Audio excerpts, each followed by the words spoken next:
Big Ten Network, Speed, Fuel TV, FSN, and Fox Sports, the greatest collection of sports networks in the world.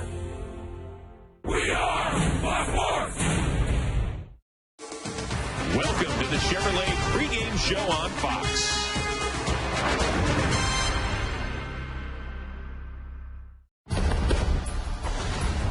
Game 1 of the World Series was billed as a showdown between two of the game's best pitchers. Line drive, base hit to center.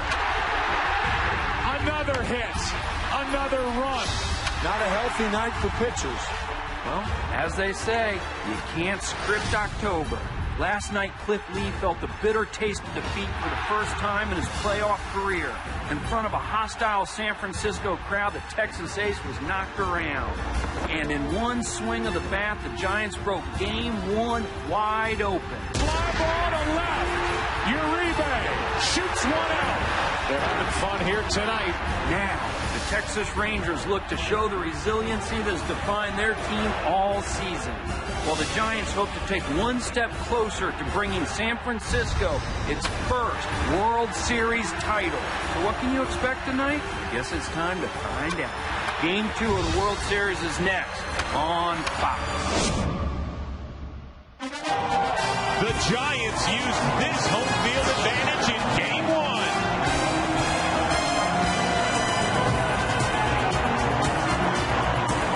Will it be home sweet home yet again for San Francisco, or can Texas finally break into the win column? It's time to find out in Game 2 of the World Series between the Texas Rangers and the San Francisco Giants. Nice and warm in the city by the bay, but it is getting gusty. A rain front is coming in, but we are scheduled to start on time, and that is the best news of all. Hi, everybody, and welcome to Fox's continuing coverage of the World Series. I am Chris Rose, and also a special thanks to Owen Wilson for reading our open. Wilson, the star of the film How Do You Know? Hits theaters nationwide December 17th. As always, I'm joined by a pair of television all-stars. We've got Eric Karros and also the White Sox skipper, Ozzie Guillen. And guys, no big shock that San Francisco won Game 1 11-7, but how they got it done, maybe a bit surprising, EK. It really was not the game that we expected. And I think the game was more the exception than the rule. Rangers, 4 errors. They only made 2 in the ALCS. The Giants, 11 runs. I think the only thing maybe normal about last night's game, Texas scored 7. So if you're a Ranger fan, that's what you have to hang your hat on. But I think this series is going to be a lot different than last night's game. Well, the Giants are going to go with the same 8 position players that got it done last night. A couple of changes for Texas. Matt Traynor takes over behind the dish for Benji Molina, and also no Vladimir Guerrero, replaced in the outfield by that man, David Murphy, who will start in left. Nelson Cruz moves to right. Now, Texas skipper Ron Washington says it has nothing to do with the 2 errors and various misplays by Vlad last night. But what do you think of the change? Do you agree with it?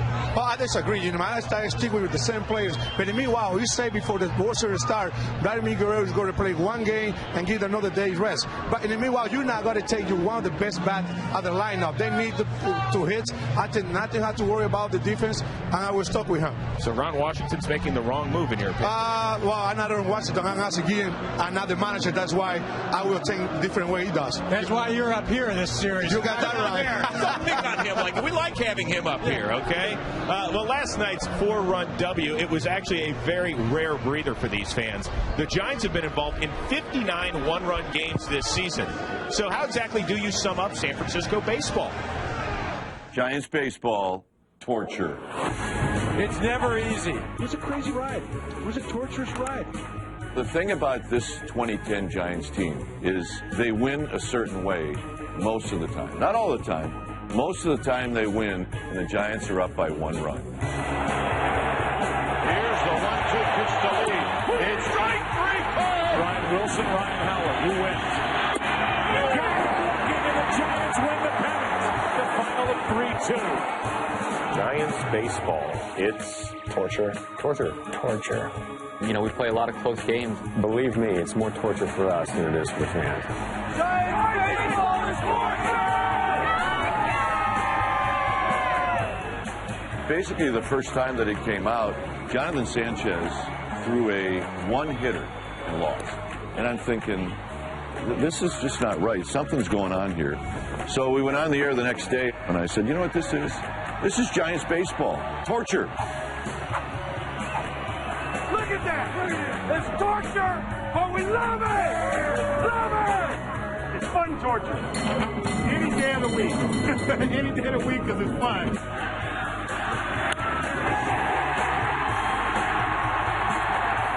Giants baseball.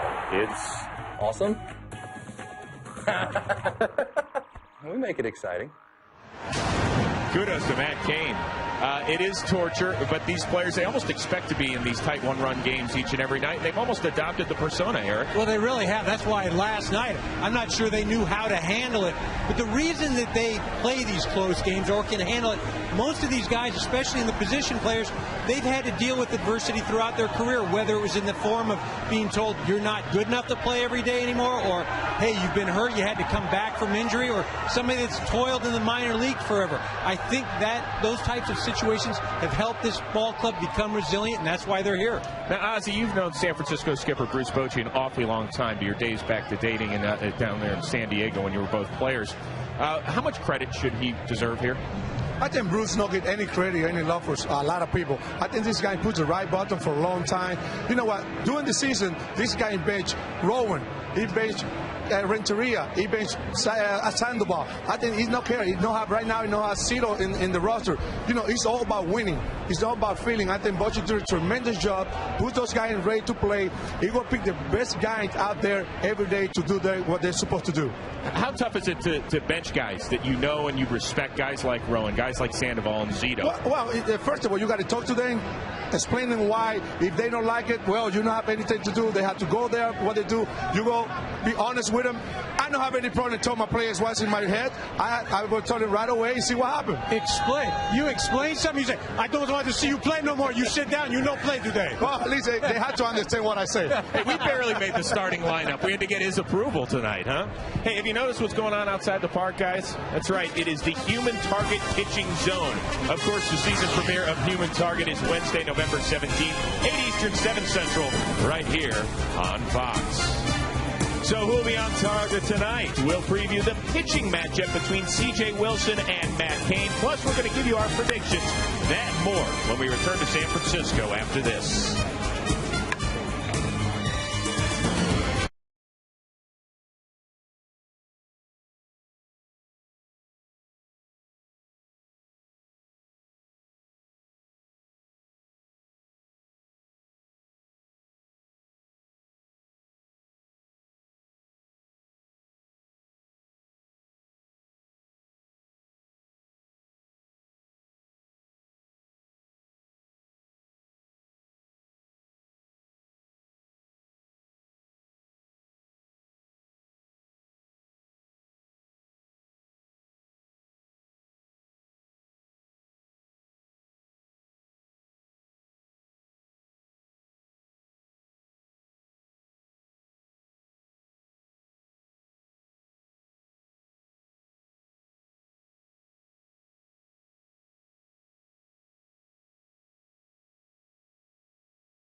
Major League Baseball. C.J. Wilson. Winding up the pitch. Swung on at this. He struck him out.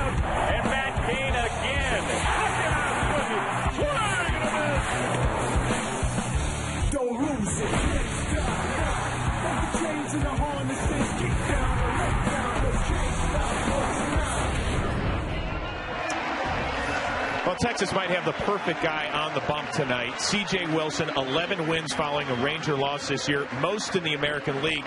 Ozzie, what makes him so effective? Oh, before this guy come out of the bullpen, he just threw him gas as hard as he could.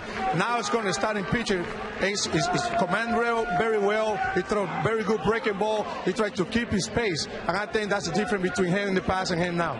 Yeah, and Matt Cain for the Giants, probably the most consistent pitcher on that staff this year. Throws a very heavy fastball. I mean heavy. If you're a hitter and you don't hit it on the barrel, it legitimately hurts your hands. Matt Cain at home in his career, when he gets 3 or more runs, I'll say it again, 3 or more runs, he is 26-1. That's a number that does not bode well for the Texas Rangers. Eric, he's got ace material. In your opinion, is he better than Tim Lincecum? I think he's more of a problem for hitters than Tim Lincecum. As a hitter, you go up there, it's a very uncomfortable at-bat facing Matt Cain. Oh, my God, how you win Cy Youngs? I think Lincecum win the Chicago Cy Youngs award. I'm not going to say I disagree with you, but I don't know. You know, win Cy Young just because.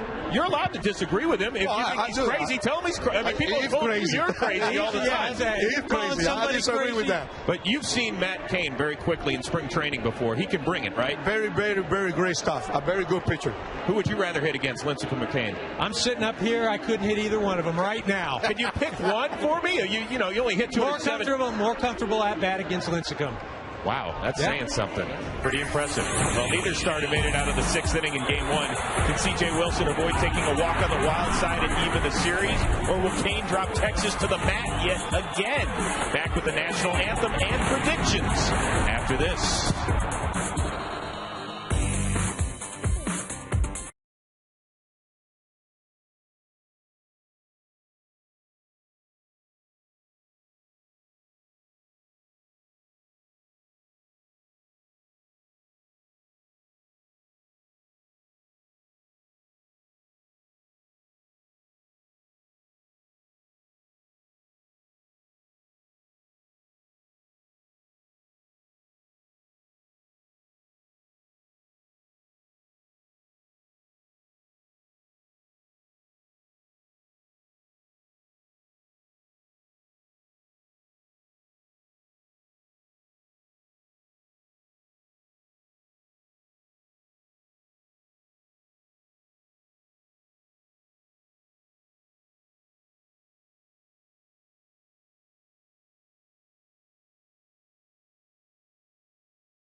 Our national anthem, so let's send it over to the public address announcer, Rennell Brooks Moon.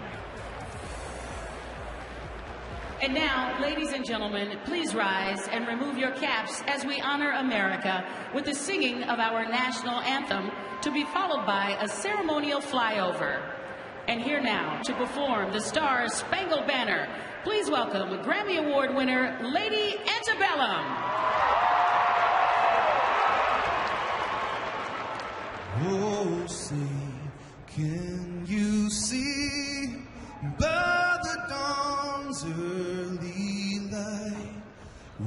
So proudly we hailed at the twilight's last gleaming, whose broad stripes and bright stars through the perilous fight.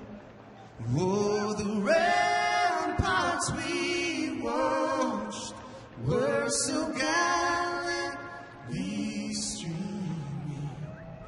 and the rockets surrendered,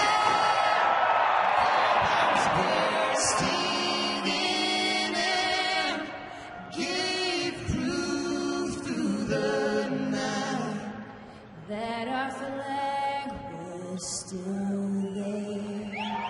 Oh, say does that star-spangled banner yet wave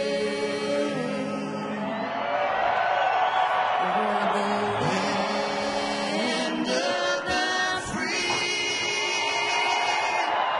and the home of the brave.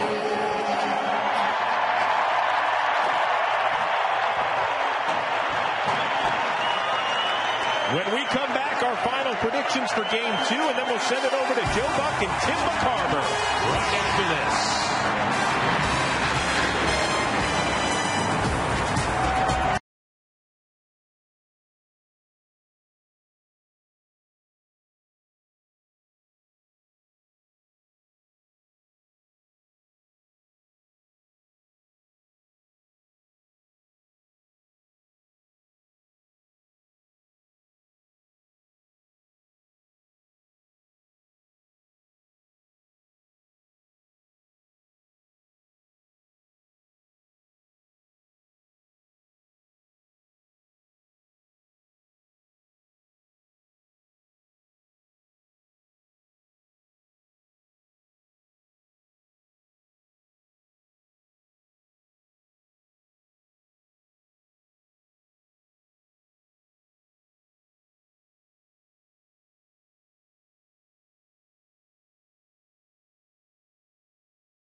World Series is sponsored by DreamWorks Megamind. Batter up. In theaters Friday, November 5th, rated PG. Welcome back to the Chevrolet pregame show on Fox. Boy, the World Series tension is really getting to the Texas Rangers. You looking at me, Josh Hamilton? they're ready to go. Even down there, they're down 1-0 in the best-of-7 series. Cody Ross and the Giants ready to get it going, and so are we. All right, guys, predictions for Game 2 and Game 1. We saw 18 combined runs, 25 hits, 6 errors. What do you expect to see, Ozzie? I expect a lot of ball game. They're not playing well. This is a World Series, the best 2 teams in each league. The first game is not the 1-1. I think the Texas Rangers will come out and play the game the way they played in the past. Yeah, I think this is where Ron Washington and the Texas Rangers are at their best. Remember, Game 5 against the Rays, they come out, are aggressive early, and then Game 2 against the Yankees, aggressive early after a nightmare previous game. I like the Rangers tonight. I expect to see plenty of wind. It's gusting over here. I mean, Karros' hair starting to look like the U.S. Open rough over there. In the meantime, let's send it over to the guys who will call tonight's game, Joe Buck and Tim McCarver. Guys? All right, Chris, guys, thank you very much. We welcome you inside the broadcast booth. Well, a weird start to this World Series last night. Nobody saw that coming. And if you are just checking the Giants out for the first time this postseason, realize that's not how they typically play.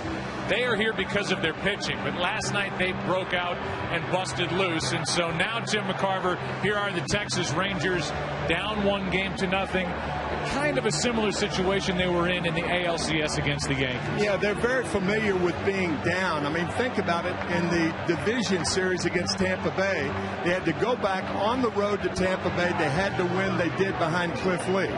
In the ALCS in Game 1, they were up 5-0. The Yankees, with a late rally, scoring 5 in the 8th inning. They win the game, a devastating defeat, but the Rangers win 4 of the next 5 games. They're down here, but they've proven that they can get off the mat. They have C.J. Wilson, a left-hander, going for them here in Game 2 against Matt Cain. It is Game 2 tonight after a wild start last night. Last night in Game 1, it was Giants fireworks against a guy who had never suffered a postseason defeat. Who expected that? We sure didn't. How good is this pitching matchup for Game 1? This one is over the top. Tonight, as we approach Game 2, can Texas rebound as they did after a devastating Game 1 loss in the ALCS? Or will this self-proclaimed cast of misfits keep the energetic hometown crowd rocking? The answer is coming up next.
By Taco Bell, think outside the bun.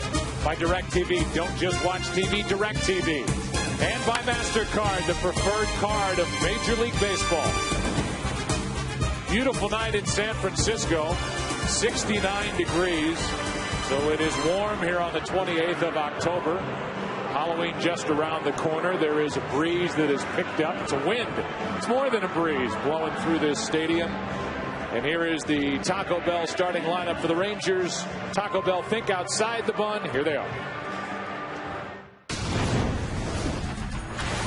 Alexander, growing up, my favorite player was Omar Vizquel. Michael Young, my nickname is Slick. Josh Hamilton, my favorite player as a kid. Tony Gwynn, Paul O'Neill, and Cal Ripken Jr. Nelson Cruz. My favorite player when I was a kid was Vladimir Guerrero. Ian Kinsler, my nickname is Kins, or Wash likes to call me Bootsy. David Murphy, my nickname is Murph. Matt Trainer, my hobbies are fishing and playing with my dogs. Mitch Moreland, my favorite team growing up was Atlanta Braves. C.J. Wilson, starting pitcher. There they are, taking on the right-hander Matt Cain, who this postseason has not allowed an earned run. It's his third start. And our opening pitch is sponsored by Budweiser, official beer of the thirst inning. The beer that starts with a full flavor and ends with a crisp, clean finish.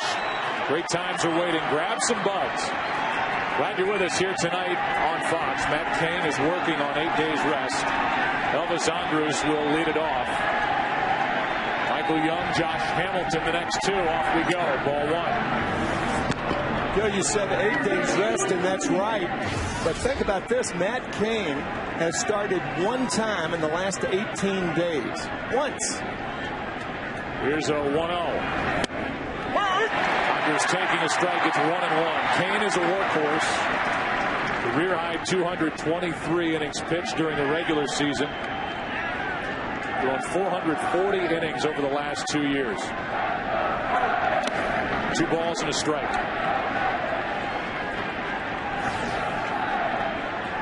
You know, pitchers are used to working once every 5 days. That's what a rotation is. And it's always amazed me that pitchers could come out and throw with precision, working once every 10 days, once every 15 days or so. Andrus flies one into center, and Torres to his left. 1 out.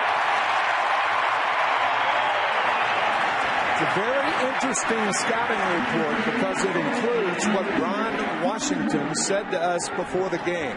Matt Cain, a pitcher more than a thrower right now. He doesn't throw as hard. But Ron Washington said he has power, and we like power.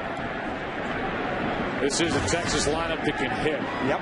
They led the major leagues with a team average of 276, and they have scored a lot this postseason, while other teams, the run production has been down. Even last night in defeat, 7 runs on 11 hits. Clint Hurdle, the hitting coach for Texas.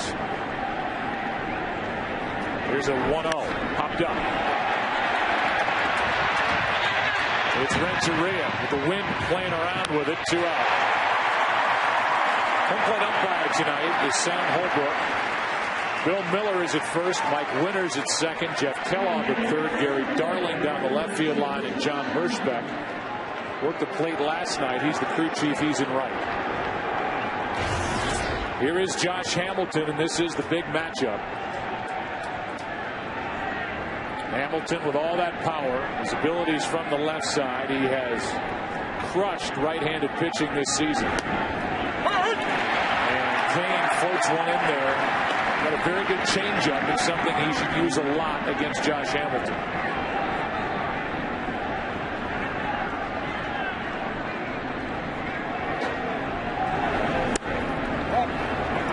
Ball and a strike.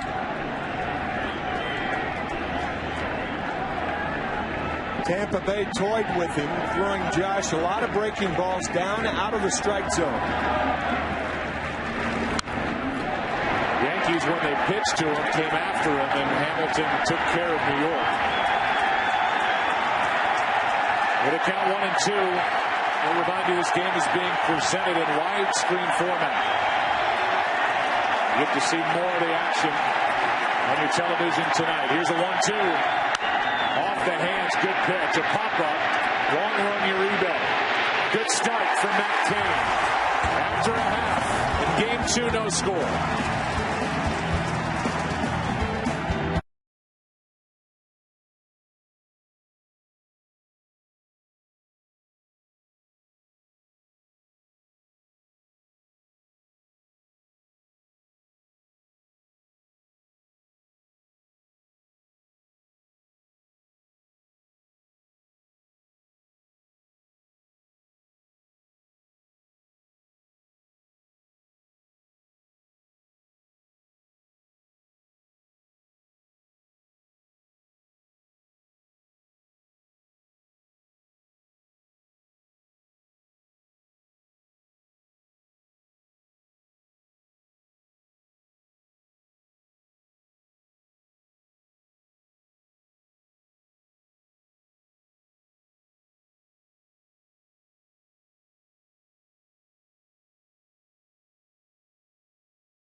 Here is NFL royalty for the Giants lineup.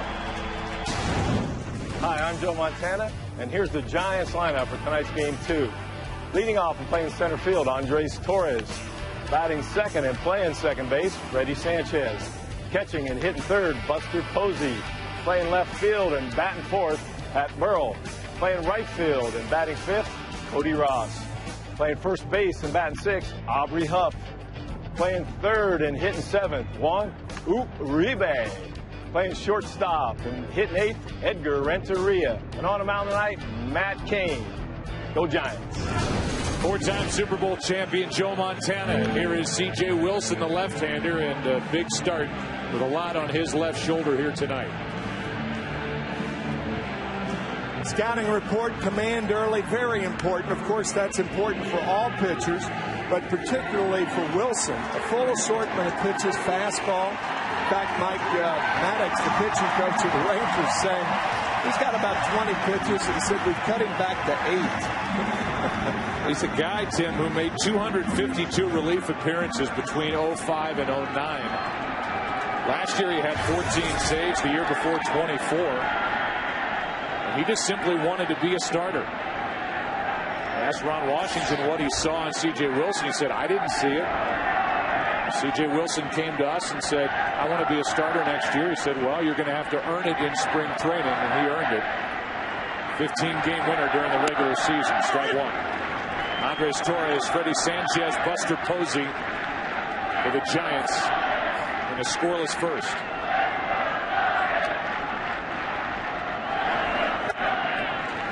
Ball and a strike.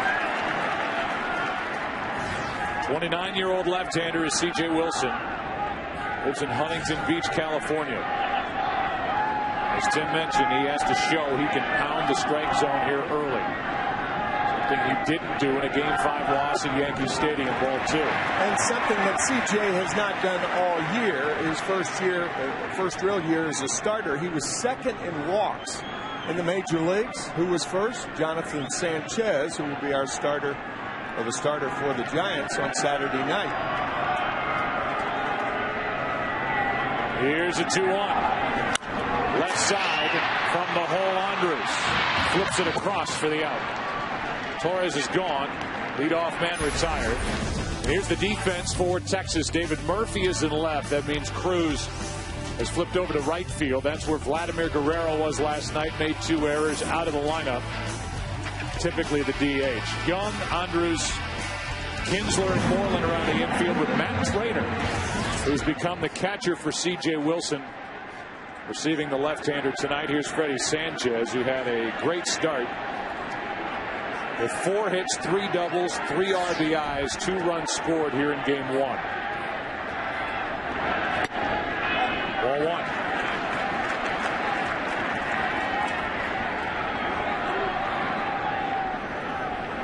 There's the other Wilson.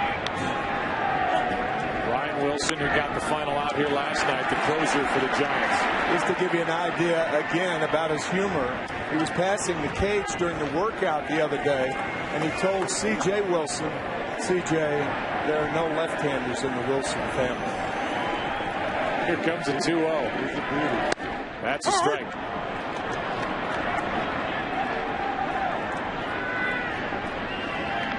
So he wanted to be a starter. 24-9. The AL champion Texas Rangers are when he makes the start. There's another strike. It's 2-2.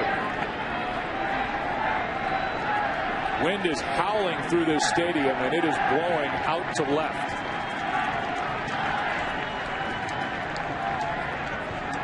The 2-2.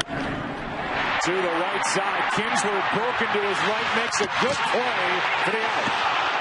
Moreland with a tremendous stretch to save a wide throw, and Kinsler recovered after an initial false move. Now, I don't think Kinsler saw that ball right off the bat, and a fine stretch by Mitch Moreland was his foot off the bag.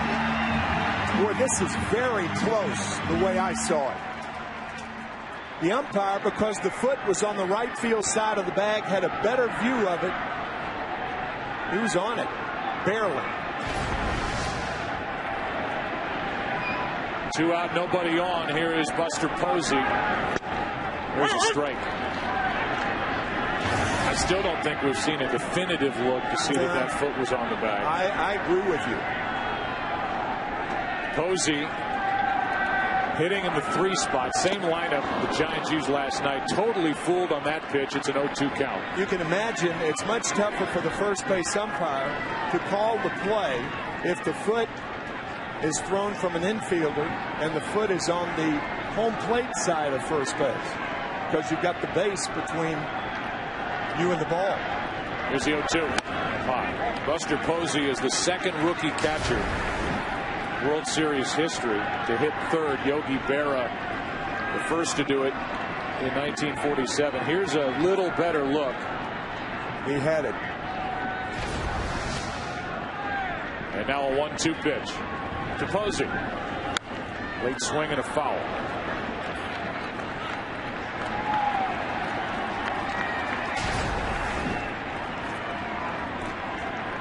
Here's the first look.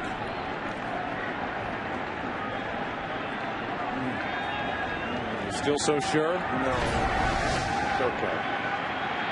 Doesn't really matter. With 2 out, nobody on, Posey spoils the pitch.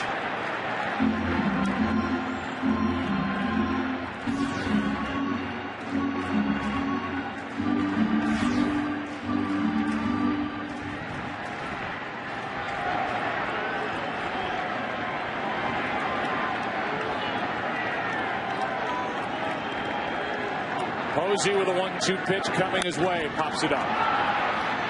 Kinsler out, Cruz in, and Nelson Cruz takes charge. It's a 1-2-3 first for each starter. Into the second here in Game 2, no score.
postseason tickets or an all-new 2011 Chevrolet Cruze. Register at worldseries.com/Cruze for your shot at the big prize.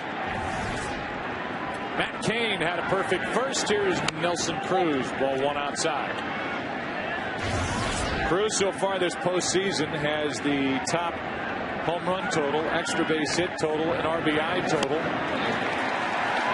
Across the big leagues, that's a swing and a miss for strike one.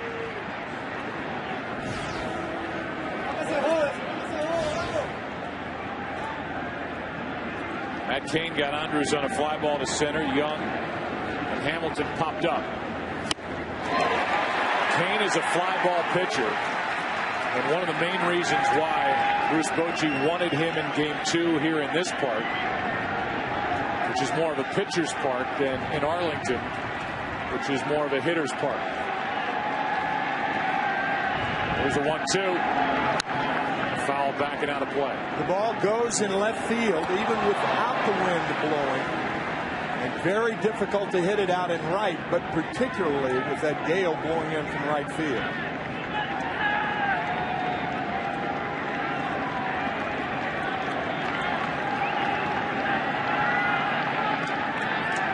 One ball, two strikes. And a swing and a miss. First strikeout from Matt Cain. One away. Cruz went too far. Good two-strike pitch by Cain.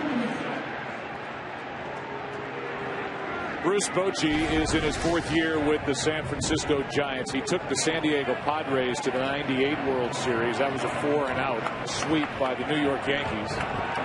Fifth among active managers with his career wins. Two-time manager of the year, and we have sat back and watched him pull seemingly all the right strings so far for the Giants this postseason. He's on a tremendous run. In game, before game, making out his lineup with his rotation. He's got a hot hand. First pitch is strike to Kinsler. Now fly ball into right.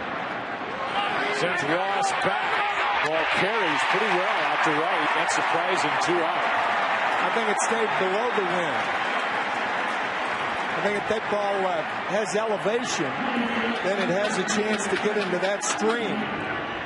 But when it's lower, it carried well. It's very, very strong.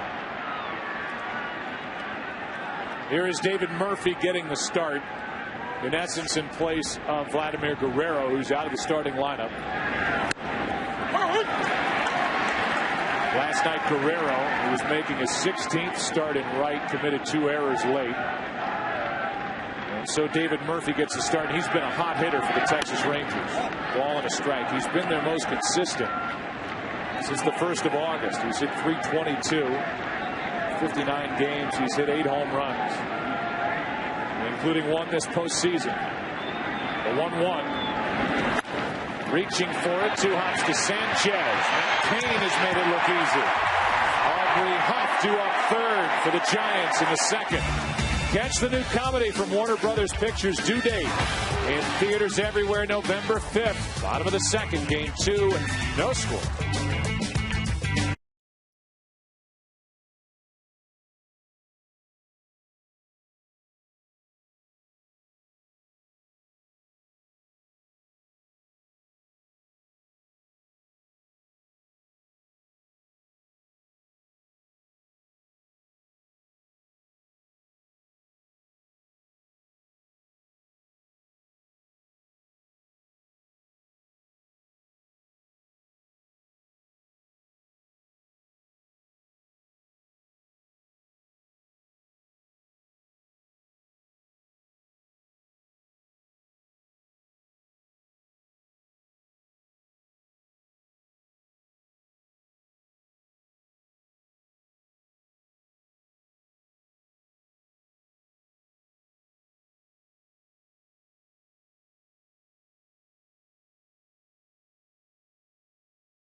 Budweiser. Great times are waiting. Grab some buds.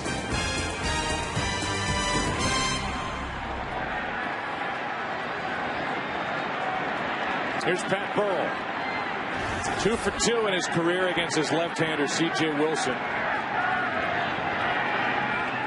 He has struggled this postseason. Burrell has, hitting just 188. 0 for 3 in game 1. Pops it up. Back and out of play. Strike 1. Giants play in the NL West. Rangers play in the AL West. Played each other a lot during interleague play. In fact, the first interleague game was between these two clubs back in June of '97 in Arlington. And since 2000, the Rangers are 1-12 against the Giants, including last night. Check swing on a pitch down and in, a ball and a strike.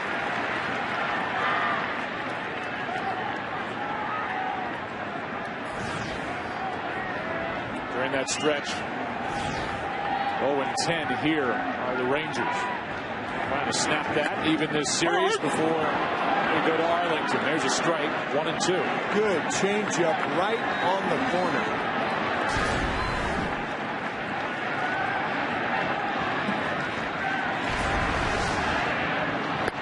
Got him looking. First strikeout for C.J. Wilson. I wonder how the view of that strikeout was out in right field. For more on that, let's go down to Kenny Rosenthal.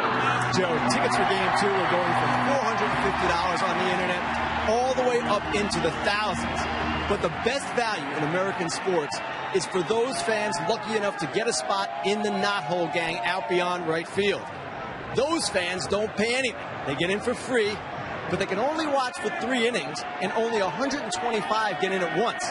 Fans were lining up at 6 a.m. before Game 1 for a spot. Guys, can't beat that value. Thank you, Kenny. So, get a free view of the World Series. We had a limited view out in right field.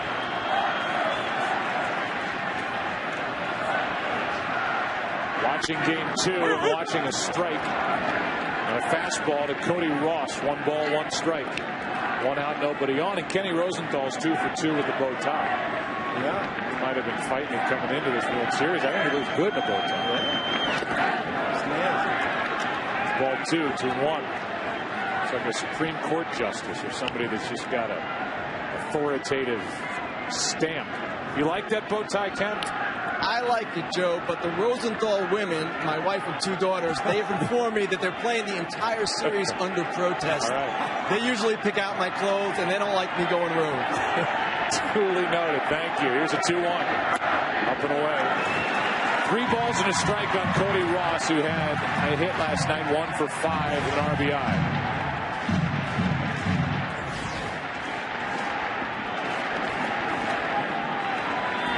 So Aubrey Huff, he's waiting on deck. Ripped into left field, into the corner. Murphy over to cut it off. Ross will go. The throw to second is wide. A double for Cody Ross.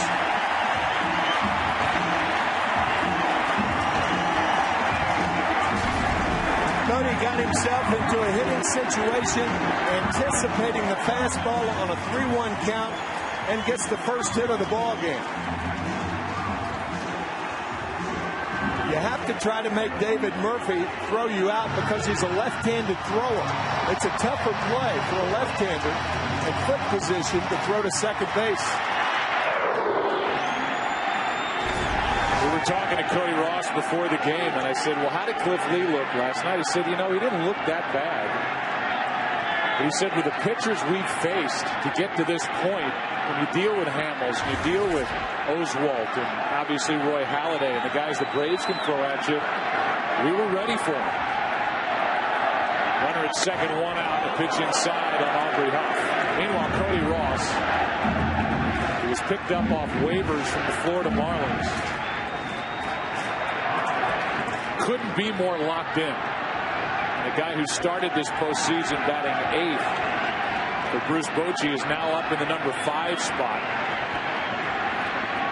This lineup has really evolved for Bochy in October. Another one inside, 2-0.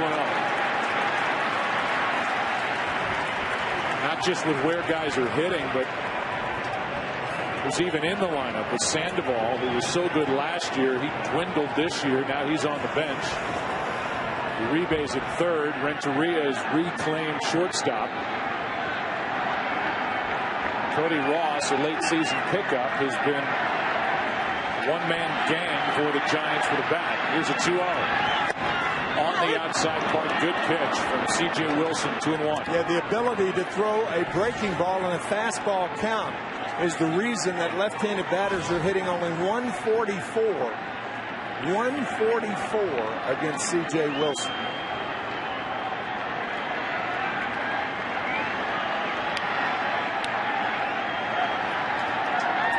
Here is a 2-1.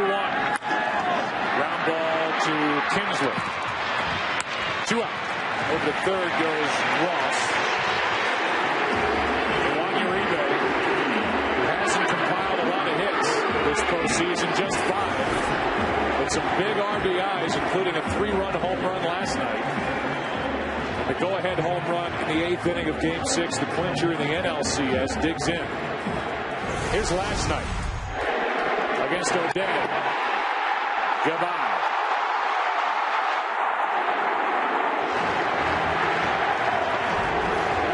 The Tapper in a 6-run 5th. Runner at third, 2 out. Strike 1. That's a good pitch because with runners on at third base, some catchers are reluctant to call for a curveball that goes down in the strike zone, fearful that it might be a wild pitch. Wilson had 7 wild pitches this year.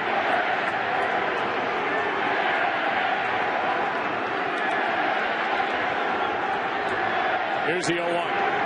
There it is, down and in. And Trainer, who was a March pickup from Milwaukee, smothers it, ball 1. Good play by Matt, whose wife, Misty May, won a gold medal in the Athens Olympics back in 2004. That's kind of a play like Misty May might make. Also won one in 2008 in Beijing. Yep, right. Here is a 1-1 pitch. Up and away. Beach volleyball is Matt Trainer, his wife Misty May's sport. Matt has been a nice addition to this Texas club. 6 straight starts behind the plate. Wilson pitches 2-1. In the air to center, and Hamilton will drift in. End the inning. A look at Giardelli's square as we go to the 3rd inning, Game 2. Good start for each pitcher, no score.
movies a month before Netflix.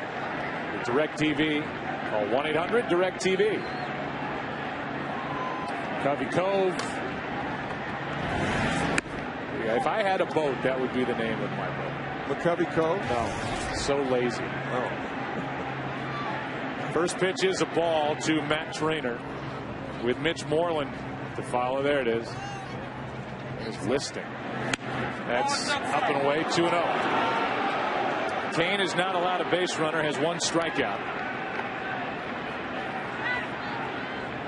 Matt Trainer will look for a fastball inside part of the plate and try to go deep here.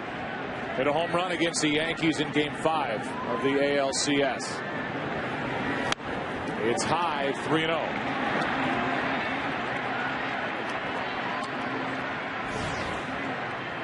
Mitch Moreland, then the pitcher Wilson. The next 2.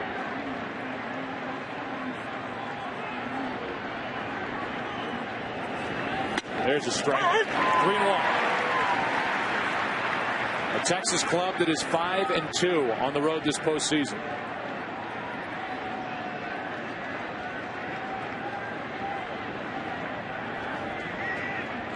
Lost Game 5 at Yankee Stadium. Lost Game 1 here last night. A pop-up. In the air to right center, and it's Torres coming in to make the play. 1 out. This great city, we have had a fantastic time. Did you know denim jeans were invented in San Francisco? The Gold Rush miners. There are over 300 coffee houses within the city limits of San Francisco. Irish coffee was first created in San Francisco, not Ireland. Buena Vista Cafe, into the cable car line. Is that right? Yeah.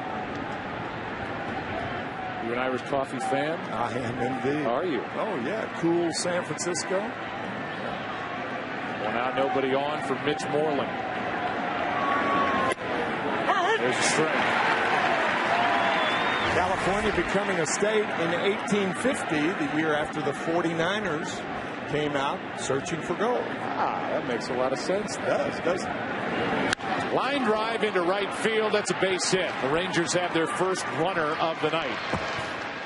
It's Mitch Moreland, who has taken over first base, a guy who was at AAA Oklahoma City. And the deal was made to get Cliff Lee, and Justin Smoke was moved out of the way. Mitch Moreland took over. He's a grinder, according to his manager, Ron Washington, and he gets a base hit into right to allow C.J. Wilson, with all of his necklaces, to try and drop down a bunt.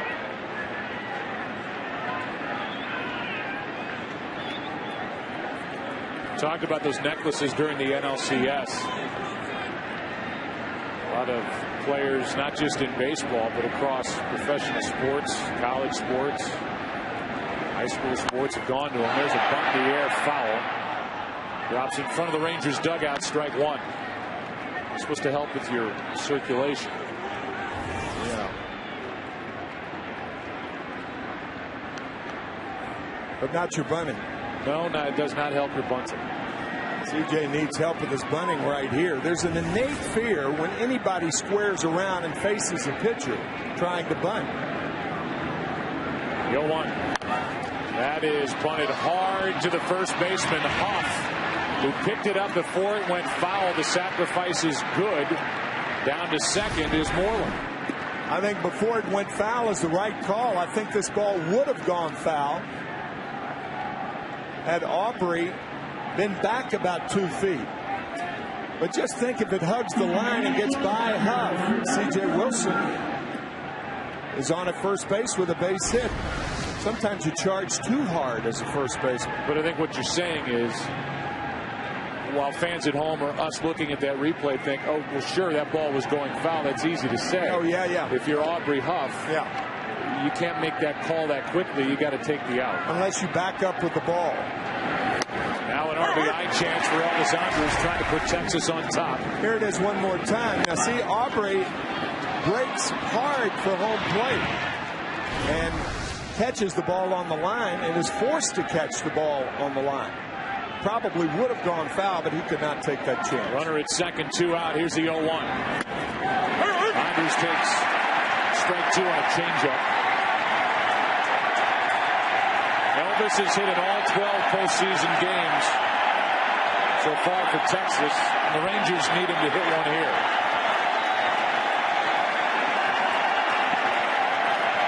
Set up at 0-2.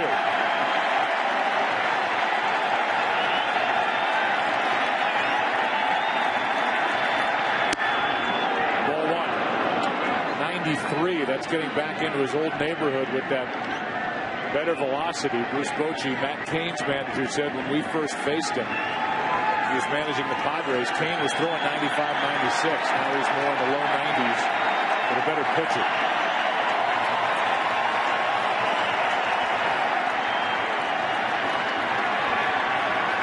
Here's a 1-2. Came back with a fastball and missed. 2-2.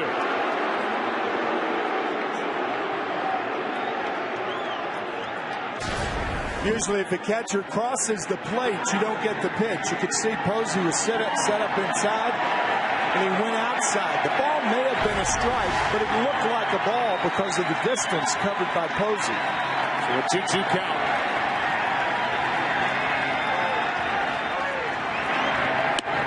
Too far outside, a full count.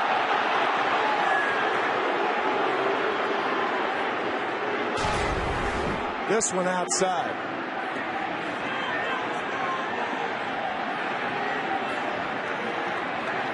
So from 0-2 to 3-2. Runner at second, and a scoring chance for Texas.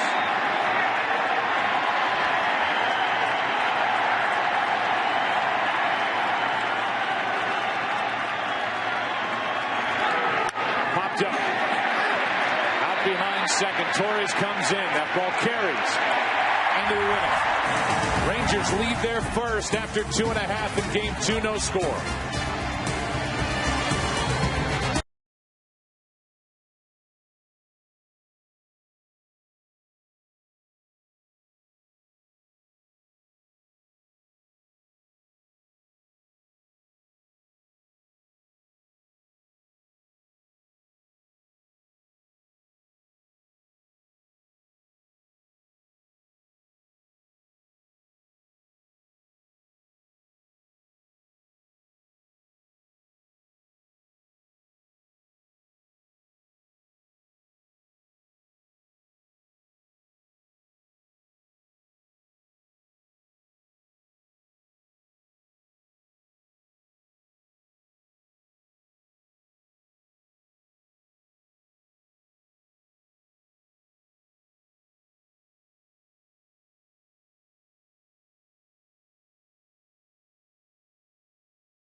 As we go into the bottom of the third inning, it'll be the 8, 9, and 1 hitters for the Giants. No scores. San Francisco has a double from Cody Ross in the second. C.J. Wilson got around it. Renteria had a hit last night, made a terrific defensive play to his left. He's had a lot of rest. 3 times on the disabled list this year. That's a breaking ball for a strike. And as we said during the NLCS, Edgar had been bothered by a biceps injury in his left arm during the division series against Atlanta. With a swing of the bat, actually severed that biceps tendon completely. And what was really bothering him, that relieved it entirely. So he is playing pain-free. A guy who has a 300 average, as you saw in his World Series career. 306, 15 of 49 in the hole, 0-2 and now a ball. Talk about only 4 shortstops in the history of baseball with a 300 average in the World Series. Alvin Dark's one of them, and Alvin Dark, of course, a former manager of the San Francisco Giants. Here is a 1-2, 2-2.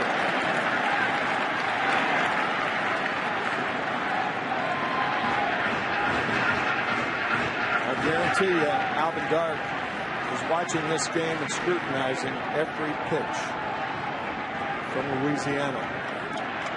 Here is a 2-2. Just missed the inside corner. Wilson thought he had a strikeout. It's a full count. Well, Alvin, what do you think? It's a good pitch. Yeah. Missed our unofficial look at the strike zone. And so a 3-2 from C.J. Wilson. Fly ball into center. Josh Hamilton. 1 out. Prior to tonight's game, Tim Wakefield, a real good guy, the Boston Red Sox, was given the 2010 Roberto Clemente Award. The award goes to the player who best combines a dedication to giving back to the community with outstanding skills on the baseball field. The knuckleballer for the Boston Red Sox, Roberto's son, Luis. Vera Clemente is here. Tim Brosnan. Tim Braswell, Phil Caruso of Chevrolet out there for the award presentation. And it's the 8th time Tim Wakefield had been nominated for the award. He's given his time to the Jimmy Fund, his Pitching In for Kids program. Also the Space Coast Early Intervention Center in his hometown of Melbourne, Florida. Plus other organizations. Here's Andres, can't get to it. And Matt Cain has his second hit of the postseason. Shattered bat and all.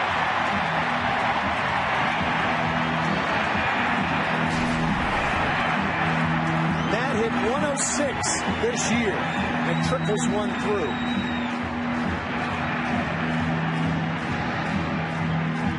Well, never came up. No.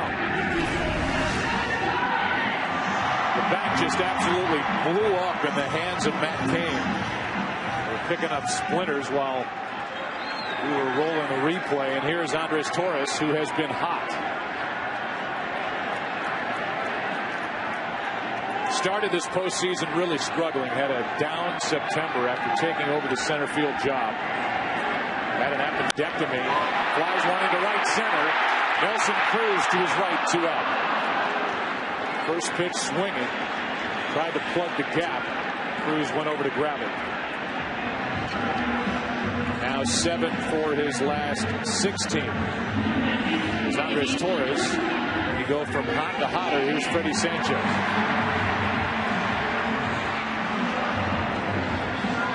Talked about Freddie last night, going to high school at Burbank High out here in California. And Freddie lacked certain muscles in his right calf. In fact, when he was 1 day old, he was put into a cast until he was 13 months old. His mom did not think that he would be able to walk properly. His right foot is a half size shorter than his left foot. And here he is playing Major League Baseball with the batting crown to his credit. 4 hits last night. Pitch up and away, 2-0. And just locked in. According to his manager, Bruce Bochy, he said, yeah, when we picked him up from Pittsburgh, and he had won, as Tim said, a batting title with the Pirates, he's never really been on the kind of roll he's on right now with the bat since joining the Giants. I'd say it's coming at a pretty good time. Here's a 2-0. To the shortstop, Andres. The flip for the out. Scoreless through 3 in game 2. Josh Hamilton due up second for the Rangers in the 4th. Catch the new comedy from Warner Brothers Pictures, Due Date. In theaters everywhere November 5th. Let's go to the 4th.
Join Major League Baseball in recognizing the 60th anniversary of Trick or Treat for UNICEF.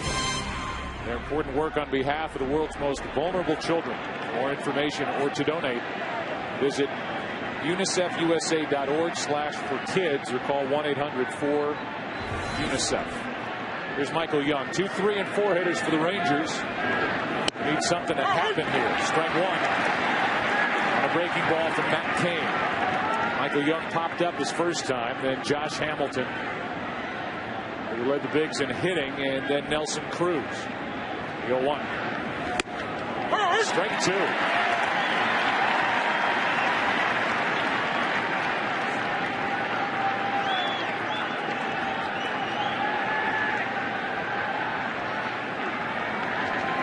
The all-time franchise hits leader takes one in the dirt. Ball 1. Tim mentioned this last night, but Michael Young is the only player in Major League Baseball history to play seasons of 150 more games at second base, shortstop, and third base. He moved to third most recently to make room for Andres. It's outside, 2-2. He moved to short to make room for Alfonso Soriano. Won a Gold Glove at shortstop in 2008. All he does is hit. What a player. The 2-2. Matt Cain. Over Cain's glove. A high hop for Renteria, who stepped on the bag to propel him on the throw to first. 1 out. He used the bag to launch. That should be a double play. What's this? Went around it. Went around it. Maybe avoiding the bag. But I thought the same thing. Well, you and I have headsets on, and we've got a microphone inside that base. It sounded like he stepped right on it. I thought so, too. But near enough to the mic to make a sound. We're wrong again. Hang with him. Hamilton hits one in the air to left center field. Pretty well hit. Back is Pearl. Torres takes over for the out, number 2 in the inning. Pearl called for it. Torres took over, and now those two talk out in left center field. 2 out.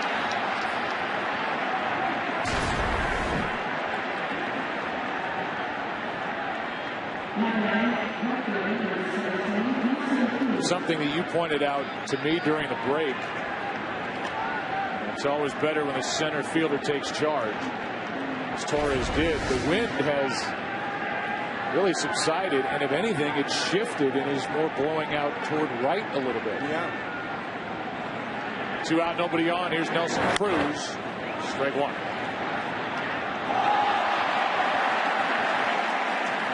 A good catch by a fan in the upper deck.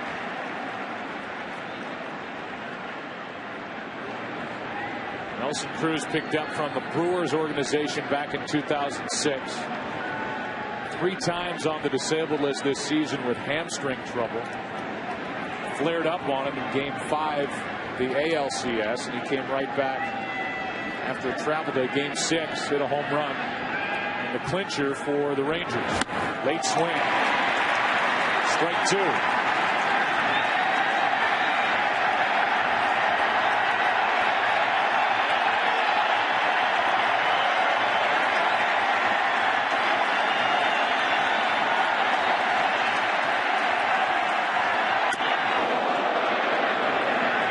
Good pitch from Matt Cain.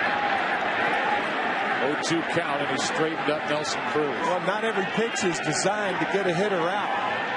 Some pitches are designed to go away after coming in.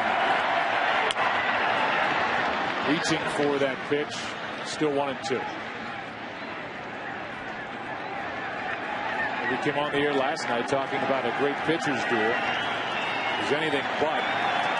18 total runs with Lee and Lincecum starting the game tonight. Pitcher's duel has arrived through 3.5. Strikeout number 2 for Matt Cain, who is rolling. Bottom of the 4th. Game 2, no score.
Making his warm-up tosses before the start of the bottom of the 4th inning. Buster Posey, 3, 4, and 5 hitters for the Giants. No score. Buster fly to right his first time up. Matt Cain has struck out 2. Both times he's taken care of Nelson Cruz. There's a strike. Allowed just 1 hit. Scoreless through 3.5.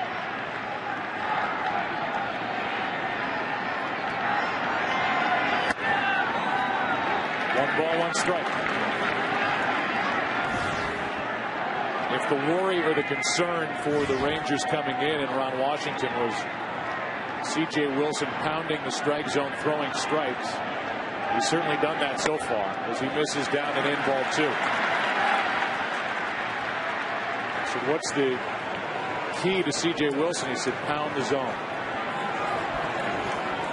The attitude Ron Washington has just permeates throughout this entire Texas Rangers roster. These guys love their manager. The 2-1 pitch. 2-2. They're describing him in different ways. Ian Kinsler, I think, says that he loves the way Washington never holds back and shows his emotion. Here's a 2-2.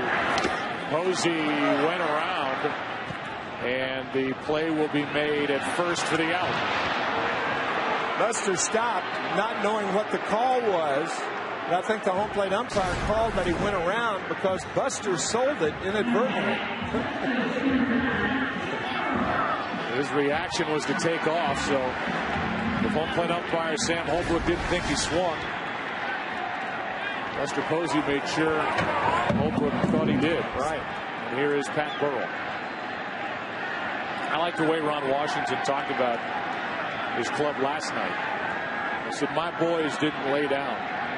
They kept fighting. We came up short. That's baseball. We'll go at them today. It's that type attitude when a grind of 162 games and now through the postseason can wear a team down. It keeps them on their toes. Here's an 0-1. That skips in. A ball and a strike. No swing. It's Burrell now. It's Cody Ross on deck. Here's his career resume. And the first 2 playoff series in franchise history. Spent 11 years as a coach with Oakland. Right across the bay. Finally got a shot. Strike 2. Yeah, all you had to do was watch the American League Championship Series and see Ron Washington and the emotion he had in the dugout. It was just so refreshing. He was almost like a third base coach at times, waving and waving and waving, emulating his third base coach, Dave Anderson. A 1-2 pitch to Pat Burrell. A check swing. They don't appeal, and it's 2-2.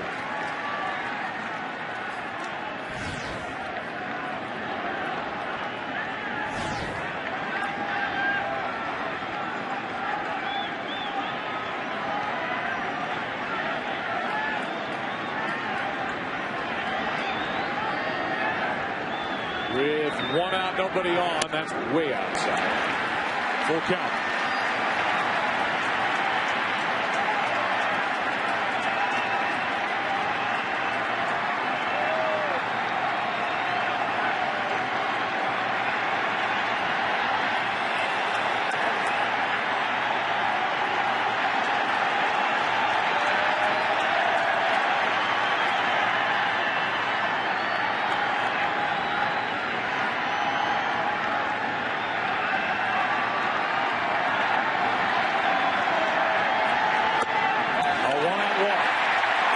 Walk issued tonight by C.J. Wilson. Here are some of the reactions. Ron Washington during the ALCS.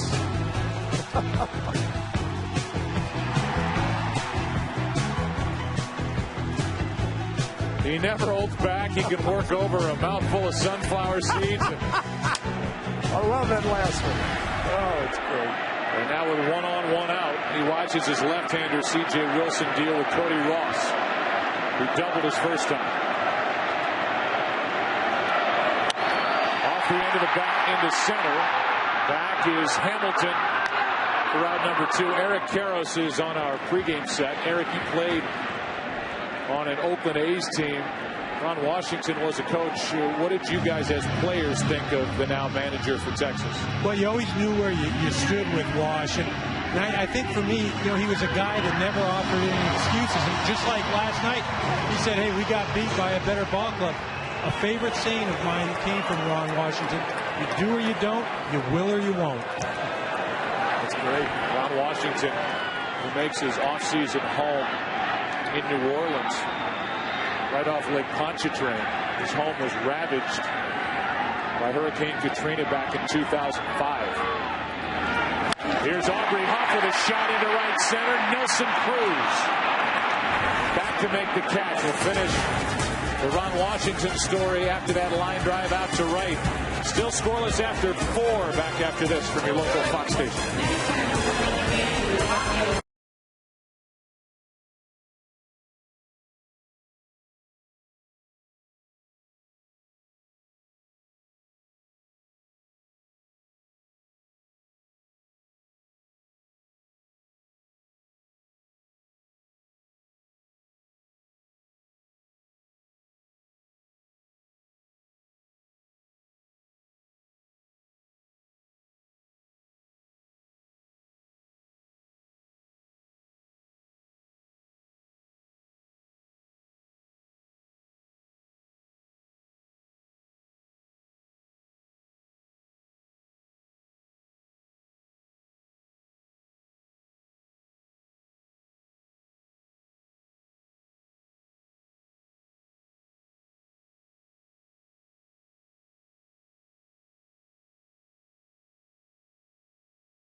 A question: who holds the record for the most doubles in a single World Series? Probably asked that question because Freddie Sanchez had 3 last night in his first 3 at bats.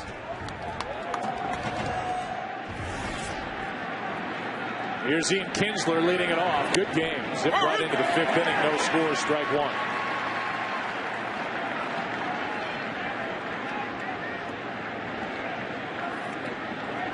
Kinsler flying to right his first time up and chops the 3rd foul. Just to finish the story about Ron Washington living just off Lake Pontchartrain when Hurricane Katrina ravaged the city of New Orleans in 2005. He came back and he saw that check mark on his front door. Authorities would go through the area, check the home for bodies, and then put that mark on the door to let people know that the house had been checked.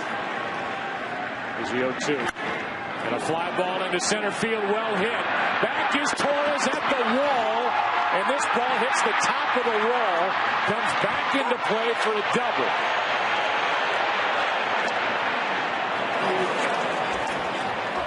Washington saying, I thought that ball was over. Well, it missed by about an inch. Hits the corner of the fence. Boink.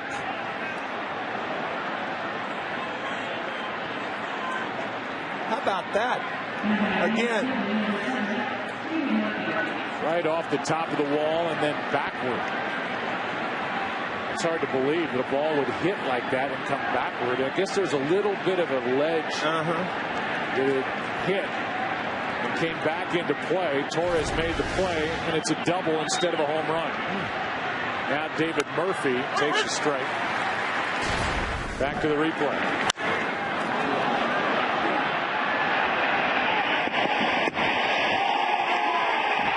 Hear it at the top of the wall and see it. That close to a 5th inning lead. Put away 1 ball, 1 strike. Every time I tell this Ron Washington story, something happens. I can't finish it. Ron Washington comes back. There's a mark on his door. He gets a power washer. Power washes the mark off to say, I'm done with that. We're starting over. Type attitude he carries with him in the corner of the dugout as Murphy lines out to short for the first out of the inning. And David Murphy cannot advance the runner. Kinsler at second, 1 out with Trainer coming up. In this game, so far in the game and a half through this World Series, things are not going the Rangers' way, and that's an understatement. That ball Kinsler hit the top of the wall, and then David Murphy hits the ball hard, but it's to the left side. And fails to advance Kinsler. So it's Trainer now, then Moreland. The pitcher after Moreland. Strike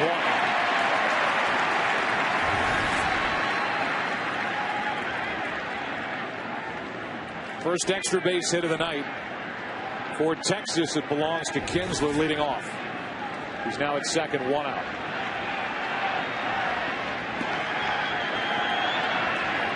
Trainer with 27 RBIs during the regular season, 2 this postseason. Kane stepped off.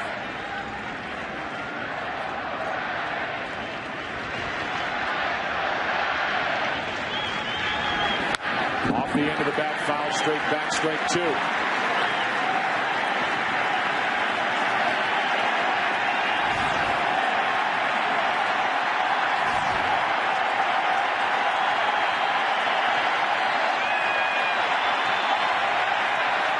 If you're Matt Cain now, you try to make Trainer chase out of the strike zone away on 2 pitches. And a look back at Kinsler. A lot of people think that control is only throwing strikes. Control is throwing a ball out of the strike zone also. A teaser, we used to call it.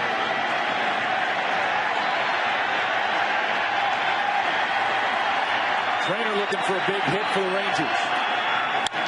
To the shortstop, Renteria. 2 out.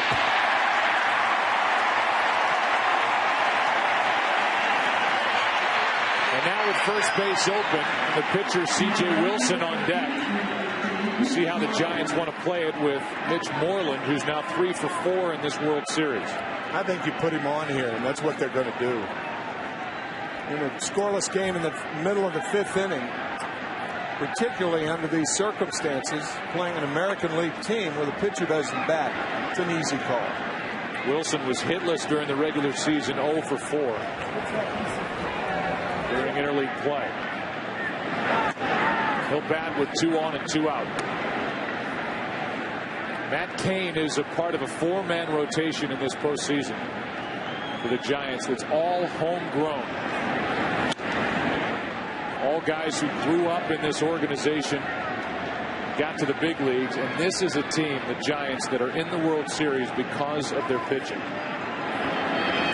With bullpen, terrific closer, and a rotation filled with young talent as Matt Cain blows on that pitching hand and will work to C.J. Wilson 2 on, 2 out. Since the draft, was initiated in 65. This is just a second postseason rotation. All the starters have been homegrown. The other one, the '86 Red Sox. Clemens a part of that. 2 on, 2 out. C.J. Wilson takes the ball. That rotation was Clemens, Oil Can Boyd, Bruce Hurst, and Al Nipper. He was back in his hometown of St. Louis, coaching Little League.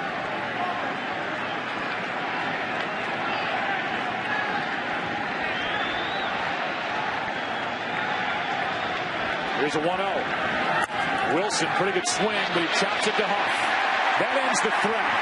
And we're halfway through game number 2. And the Rangers came so close to the first run of the night. That close. A leadoff double. Kinsler is stranded. No score after 4.5.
We go into the bottom of the 5th inning. 2 hits on each side. Matt Cain gave up his first extra base hit of this postseason. That leadoff double by Kinsler that hit the top of the wall in center. He was stranded.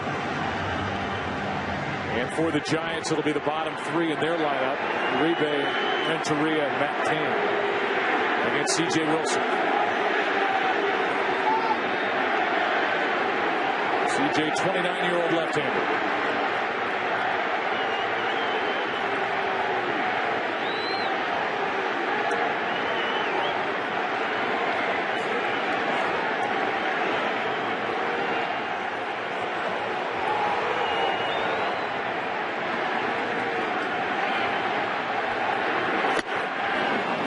Fastball, strike 1. Talked about it a couple of innings ago. We're getting tonight what we expected last night. 0-0 after 4.5.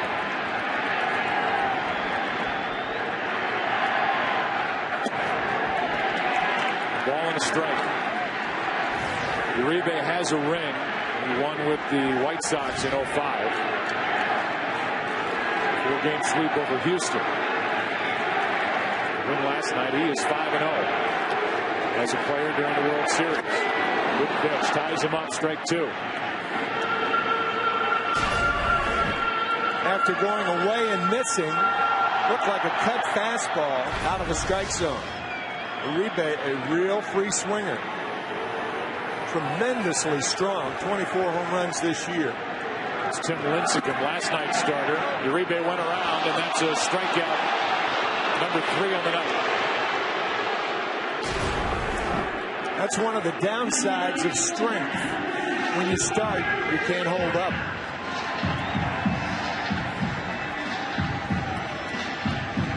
Good curveball from Wilson. Brings in Renteria.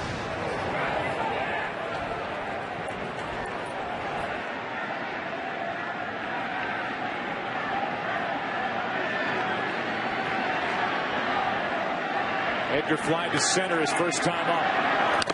Strike 1.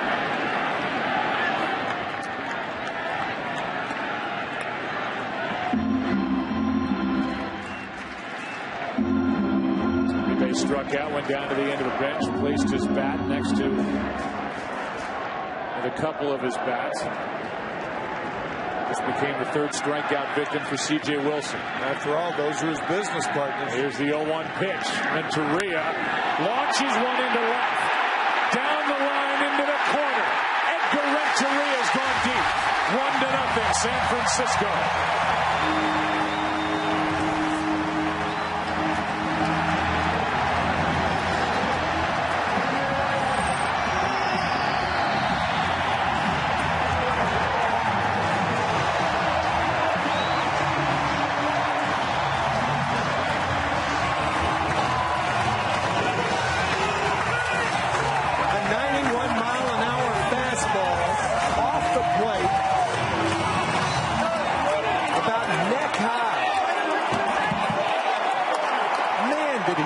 That ball a long way.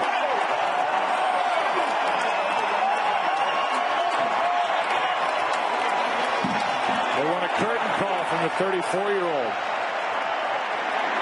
Fans stay on their feet. Now they settle back in. Renteria stays in the dugout. A strike to Matt Cain. Look at the height of this pitch. Maybe not neck high, probably letter high. First run of the game.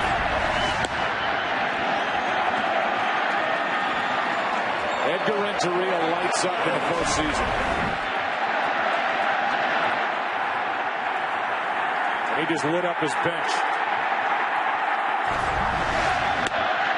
Strike 2 on Cain.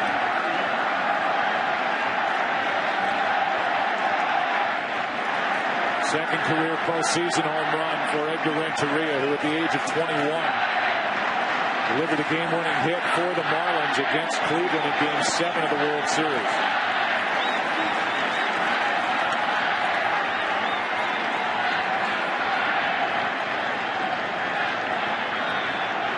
Edgar was in the World Series in '97 with the Marlins, in '04 with St. Louis, and now here for Bruce Bochy in 2010 with the Giants. He's put San Francisco on top, and now a 2-2.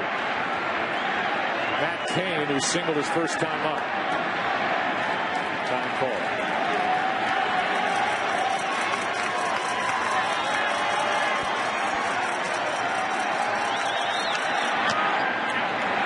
Check swing, it didn't go. It's a full count.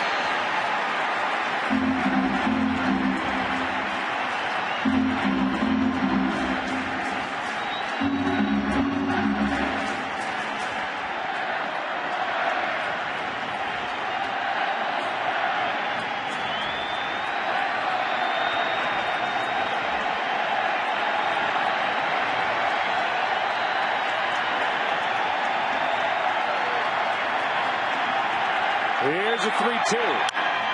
Cain's getting good swings. Elvis Andrus guides it across. 2 out. Let's go back to 1997. Charlie Nagy on the mound in the 11th. And Edgar Renteria Hit one up the middle. Counsell scored, and the Marlins were world champions. And now tonight, playing long ball against C.J. Wilson. 14 years, 2 big hits.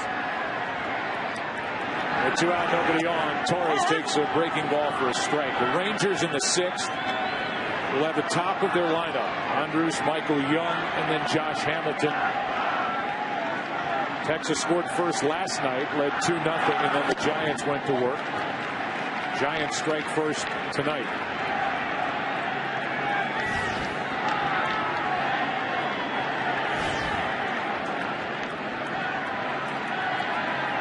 The 1-1. Outside.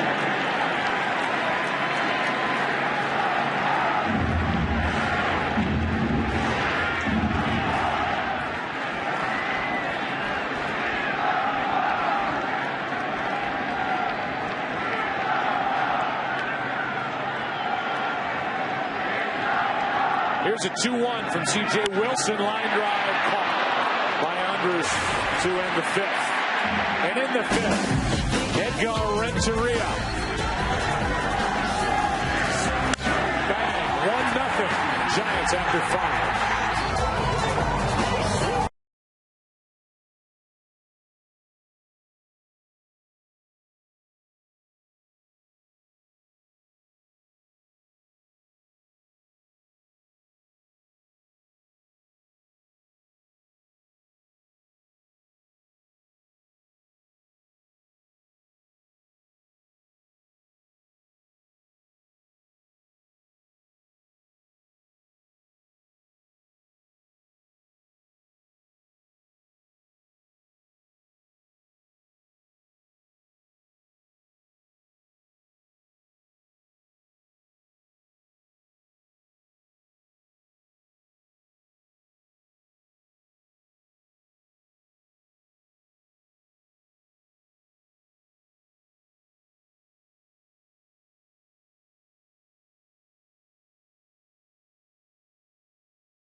If you call yourself a sports fan, you got to get DirecTV.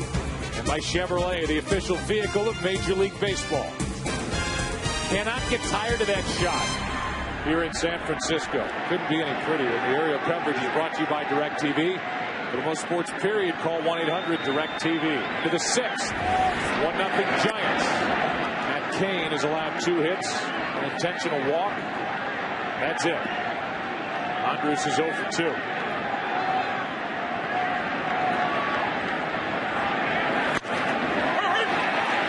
Strike. We told you last night that Elvis Andrus is the first Elvis ever to play in the World Series. The reason we told you that, Elvis asked us to find out. So we did. It was prompted by me asking him, were you named after Elvis Presley? He said, in Venezuela? Everybody in his family, all 6, mom, dad, and 3 siblings, had names starting with E, and his mother is Elvia. 2 balls, 2 strikes. The Wanderers leading off here in the 6th inning.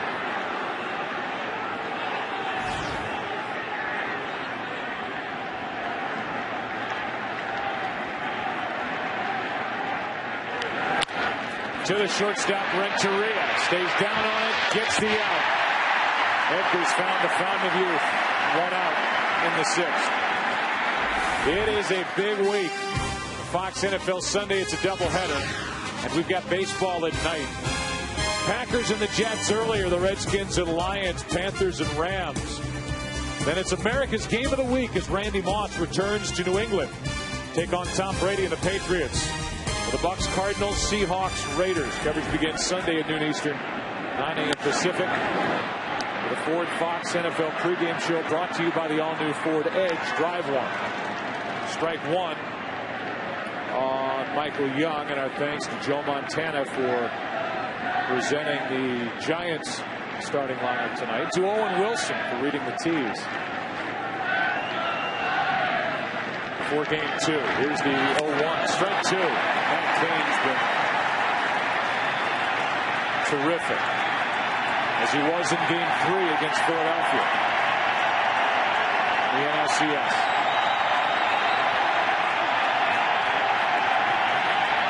The 0-2. Ball 1.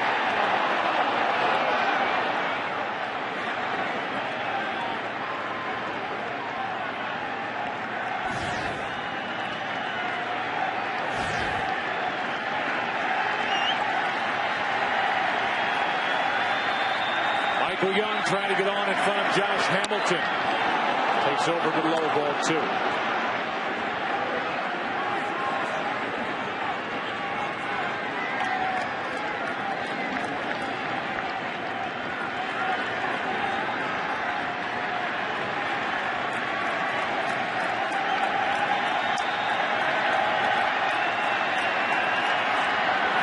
Line drives a base hit into left, and Michael Young is aboard in front of Josh Hamilton.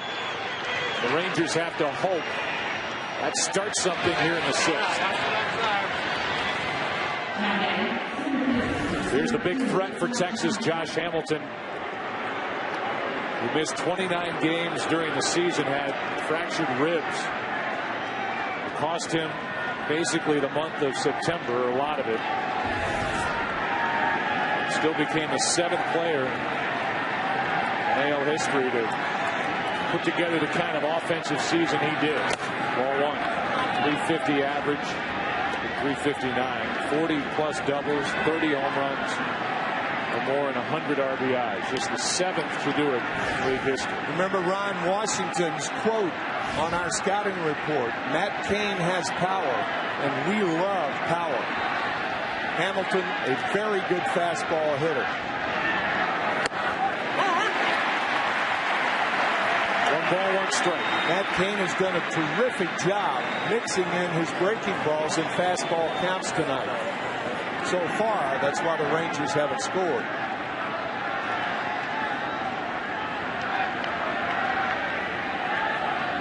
Changeup. And a line drive into right field. That ball will get down. It's blocked by Ross. Young will hold. What a good play by Cody Ross in right. Didn't make the catch, but he kept it around him for a single. Now, Hamilton appeared to hit that ball a little harder than was initially thought. I guess that's why Michael Young turned around, looked at Ross, saw Ross smother the ball, and elected to stop at second. Now he stops right there. Had he kept going, perhaps his momentum would have carried him to third base. And with 1 out, it would not have been a bad play to try it. And after all, the Rangers led the majors in going first to third 122 times. But Young didn't there. Here's a guy who could put his team right on top with a long ball. Nelson Cruz. He's at 5 this postseason, and a wild pitch advances the runners to second and third. Another thing Ron Washington said, ball in the dirt, we take the extra base. We train our runners to take the extra base. And good base running by both Young and Hamilton.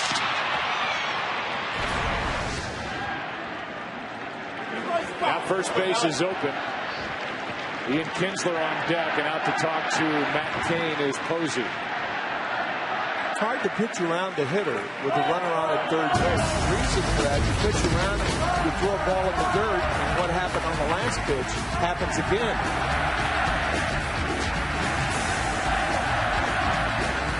Big spot for Nelson Cruz.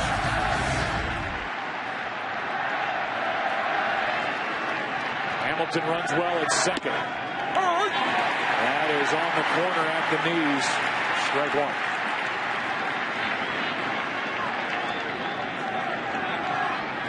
Tying run at third, go ahead run at second here in the 6th.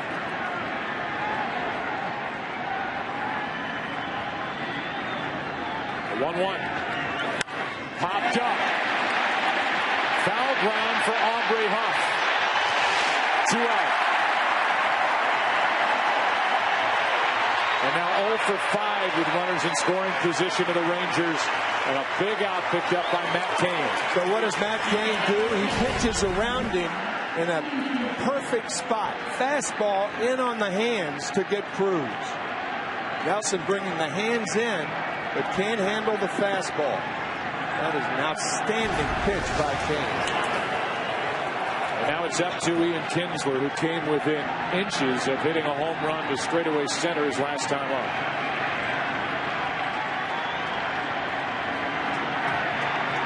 Second and third, 2 out.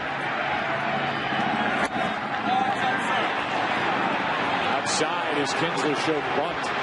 That's not a good play. If there were only a man on at third, you bunt for a base hit, you tie the game. But what about the runner on at second base? Particularly coming off a double his last at bat.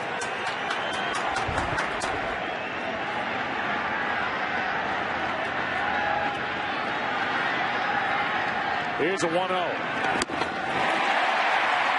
Good heat from Matt Cain, strike one.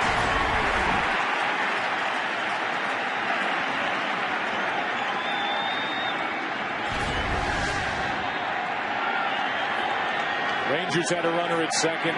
Nobody out last inning. Kinsler didn't score. Second and third, 1 out here with Cruz up. He popped up, and now Kinsler pops up into shallow right. Cody Ross ends the inning. And another scoreless frame put up by Matt Cain has not allowed an earned run this postseason. 1-0 after 5.5.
DreamWorks Megamind. Batter up.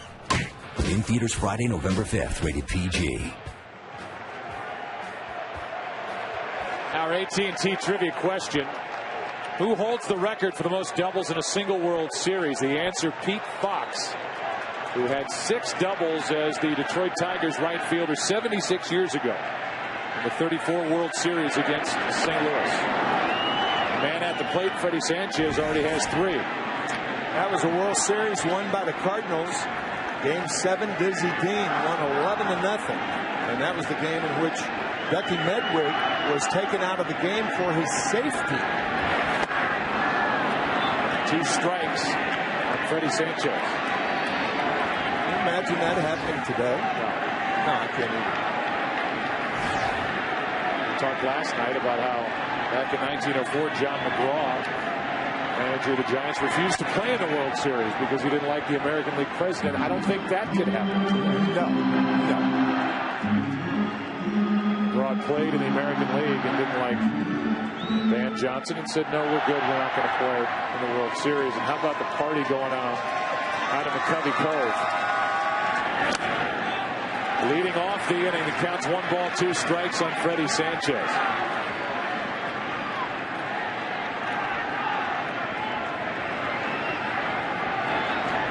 Sanchez 0 for 2. C.J. Wilson's been good. Matt Cain has been even better. Cain now has gone 19 2/3 innings this postseason without allowing an earned run.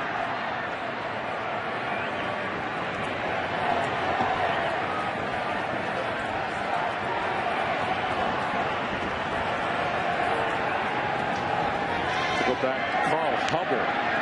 The last time a Giants pitcher went that long in postseason without allowing an earned run. That's one is into center. And handled by Hamilton. 1 out.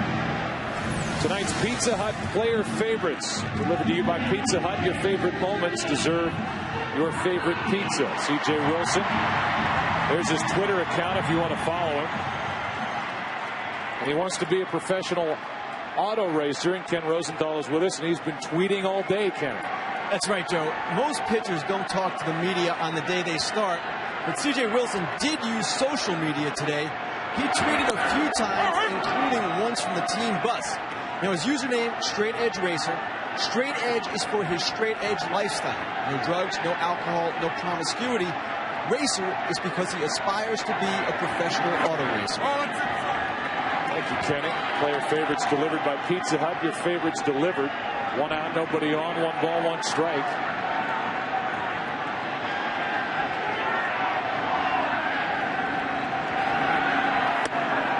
Fooled Buster Posey. Strike 2. Sanchez flying to center. Posey up. Pat Burrell on deck.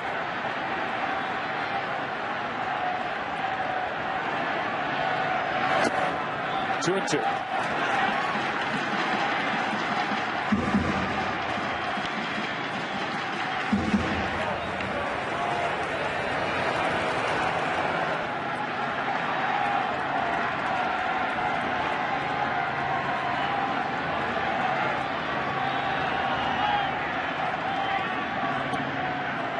Posey on 2 and 2. Strikes out and loses his bat.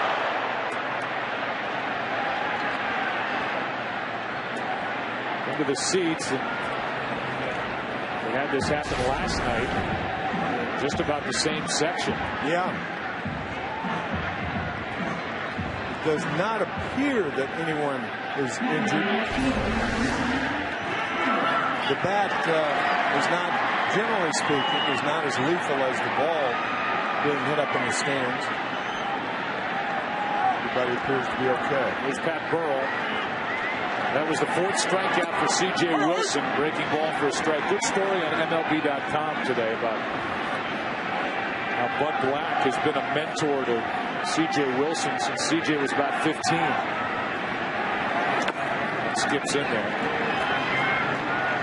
C.J.'s cousins went to school with Bud Black's daughters in San Diego. C.J.'s aunt begged Bud Black to meet with C.J. Said,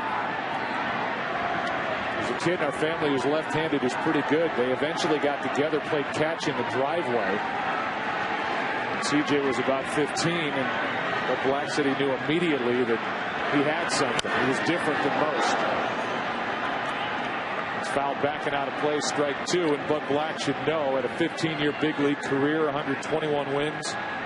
Angels pitching coach for 7 years, manager now for the Padres since 2007. They had that nasty 10-game losing streak this year, San Diego.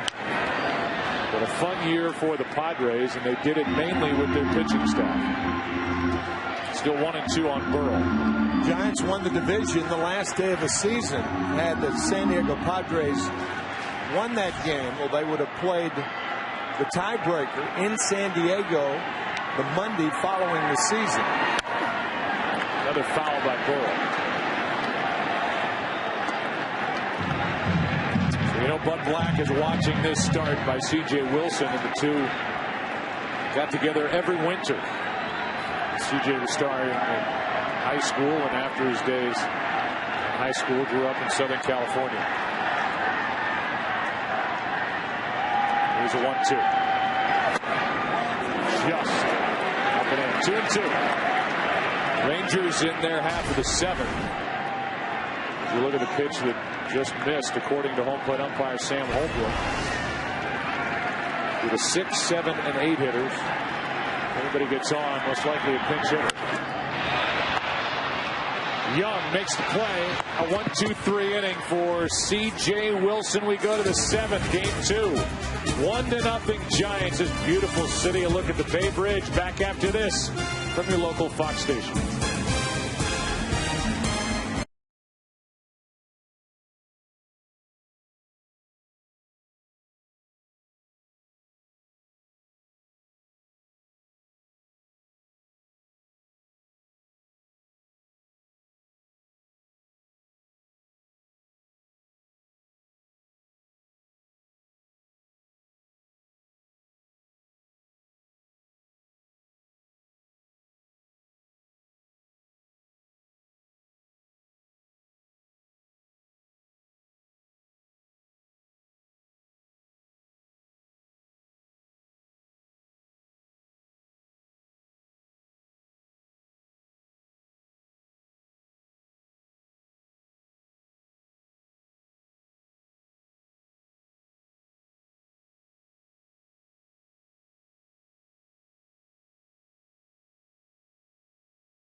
Defensive change for the Giants. Cody Ross moves from right to left. Nate Shearholtz takes over in right.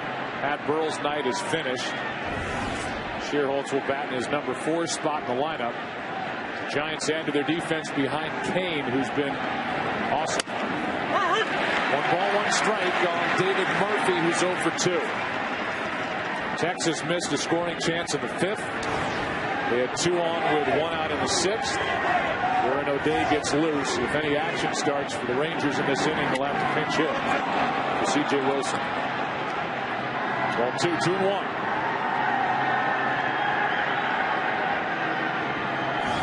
Trainer on deck, and then Mitch Moreland.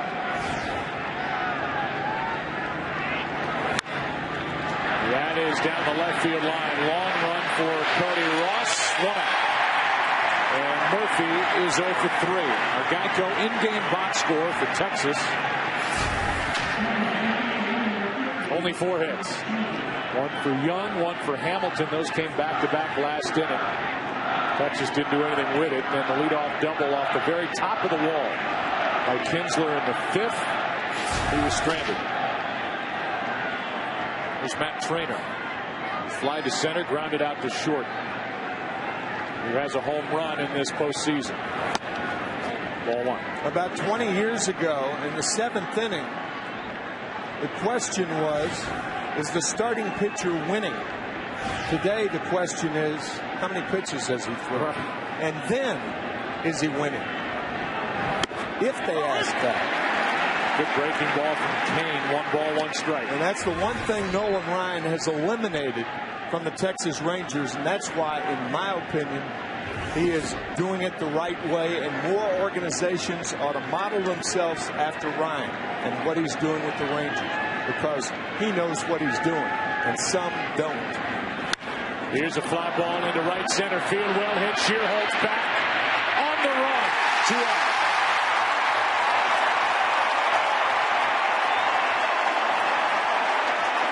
Bruce Bochy again puts Shearholtz in the game, and Shearholtz makes the catch.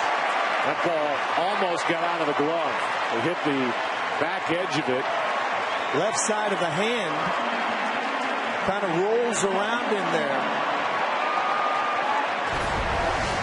2 out, nobody on for Mitch Moreland, who hit 9 home runs during the regular season.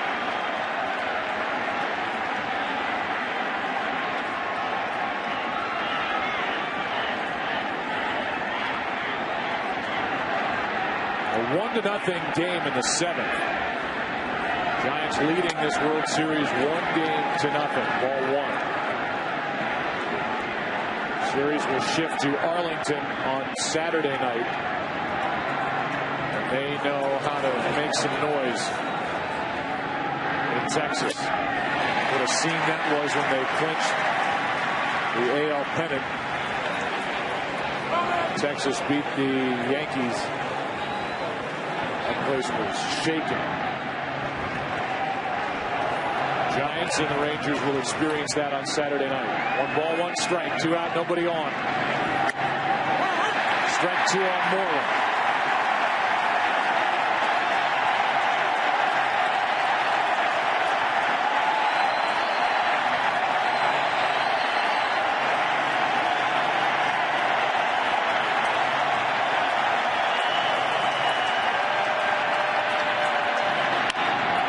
Weak ground ball. Tough play by Uribe. Got it. Matt Cain, 20 2/3 innings pitched. No earned runs this postseason. And he's winning. 1-0. As we move toward the bottom of the 7th. By way of a game summary, Renteria has provided the game's only run with his 2nd career postseason home run in the 5th. There are the numbers for Matt Cain. No earned runs in 20 2/3 innings pitched. Here's that play by Uribe. If he doesn't get it, Renteria would have been hard-pressed on a backhand to come up and get the out. Moreland out by a full step.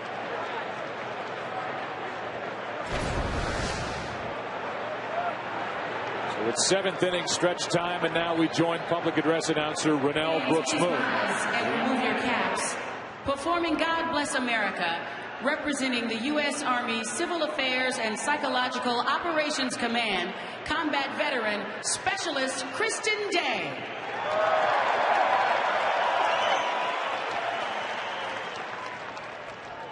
God bless America, land that I love. Stand beside her and guide her through the night with the light from above. From the mountains to the prairies to the ocean wide with foam. God bless America, my home sweet home. God bless America, our home sweet home.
Introducing the Droid X, the next generation of does, by the all-new Volkswagen Jetta. It's great for the price of good.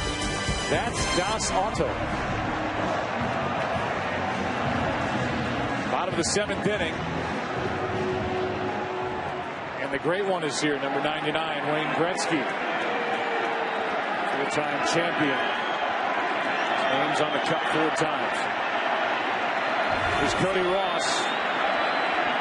1 for 2. Only run of the night, a one-out home run by Renteria. He was batting in the number 8 spot.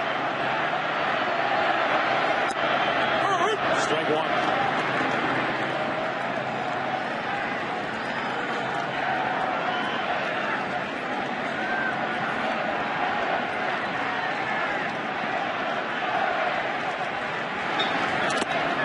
that skips in, a ball and a strike from C.J. Wilson. Sometimes a pitcher will be in a 1-0 game trailing in the late innings, and people will say, well, that 1-0 is the only mistake that he's made. Well, tonight, you can really say that that's the only mistake C.J. Wilson has made, that high, flat fastball to Edgar Renteria. Sometimes a guy is trailing 1-0, and the reason is that hitters hit good pitches. That was not a good pitch to Renteria.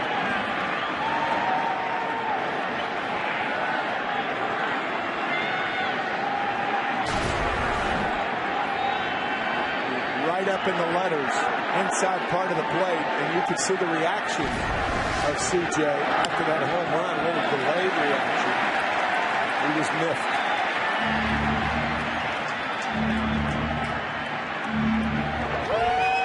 Cody Ross with a count in his favor, 3 balls and a strike. Left-handed hitting Aubrey Huff on deck.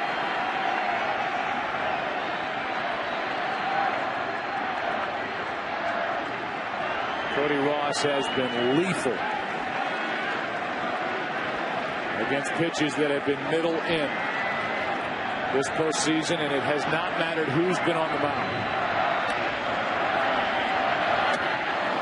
He is fooled there on a breaking ball, a full count. Rangers obviously know that, and here in a fastball count, Wilson fools Ross with a breaking ball.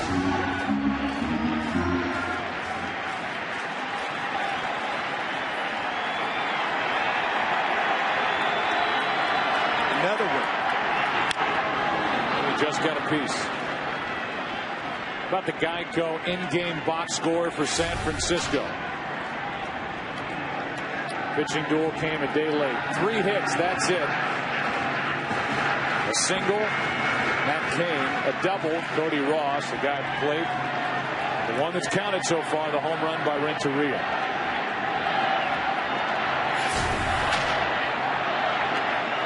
Three-two.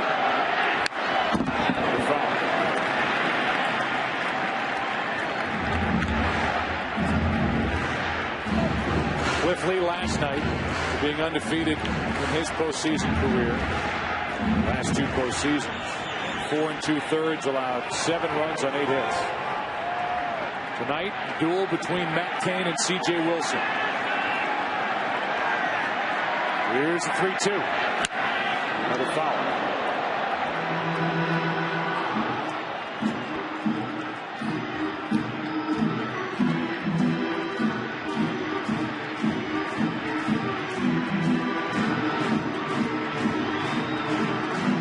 Come up on the top of the hour, 7 o'clock here in the West, 10 o'clock in the East. That's us. Ray, Tim, and Kent, as Ross is in a battle now trying to get on. The count was in his favor, 3-1. 4 straight foul balls with a 3-2 count. Yeah, Matt Trainer out to talk to Wilson. And you may have noticed that C.J. Wilson has shaken Matt Trainer off several times. And a lot of people, I think, don't understand that. What the good catchers do is they encourage pitchers to shake them off. And a lot of fans, a lot of writers, a lot of broadcasters, they don't understand. They think if you're shaking them off, that you're really vehemently disagreeing with your battery mate. That is not the case. The good catchers encourage guys. I mean, after all, they're the ones who make the pitch, not you. Another breaking ball, and this time it's down and in for a leadoff walk. Second walk of the night. Mike Maddox will come out and chat with C.J. Wilson. We welcome you inside our booth. So that last diatribe from you, and that's exactly what it was a diatribe. Goes back to your career, and I'm sure you think of a guy like Carlton or Gibson, and you're suggesting the pitch to throw. Exactly. And if a pitcher wants to throw it, he throws whatever he wants. But, I mean, particularly young pitchers, a lot of people start talking about young pitchers and say, well, he never shook the older catcher off. That's wrong. You encourage the young pitcher to shake you off because you're the guy who has to make the pitch. Wilson didn't make it on that 3-2 count. But perhaps there was another problem involved, because it seems to me they're checking his finger now for a blister. Trainer's out there. C.J. Wilson will get it looked at. He has bounced a curveball on a 3-2 pitch, and that's the end of his night. So Mike Maddox came out there to talk. And now with the injury, Darren Oliver, who had just gotten up to get loose, will have as long as he needs to warm up. So Wilson is out with a blister. Darren Oliver, who just got up, gets into the game. Leadoff man is on. Nobody out. Aubrey Huff coming up. Wilson staring at that blister on his finger.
On his finger, flared up, and so now after staring at it, he's gone to work on it. Now going to bandage it. You would think he'd get some help. He's ripping open the bandage with his mouth. He's on his own down there trying to put the Band-Aid on his pitching hand on his, look to be his middle finger. It's kind of what we were talking about on that 3-2 count. It's a fastball situation. And he shook off his catcher, Matt Trainer, several times to throw the breaking ball. So perhaps the reason he was shaking off is he didn't want to throw the fastball. Nope, don't want that pitch. Nope. Because it may hurt me when I throw that pitch. And he did that several times and ultimately ended up walking Cody Ross to lead off the 7th. So Darren Oliver had as long as he needed to get ready. And here is that 3-2 pitch. Actually, one of them. That's what forced a 3-2 count. Then the foul balls and then the walk. And so the leadoff man is on. Aubrey Huff will bat. 0 for 2. Ross is on. And Darren Oliver. He's one of the relievers and has been one of the most dependable guys in the league for a while now. Takes over. Breaking ball on the inside part, strike 1.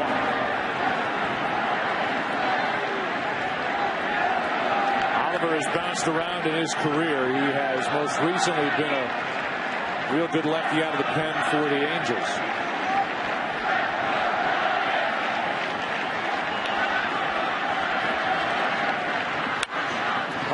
Pitch to first. That is a fair ball. Down to second is Ross. 1 out.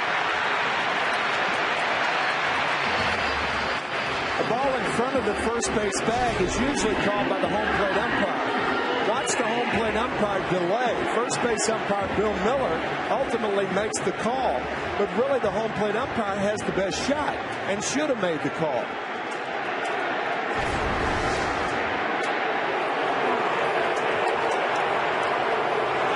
We left talking about whether it was fair or foul in the dugout. Looked to be a good call. Here's the home plate umpire, Sam Holbrook, right on the line.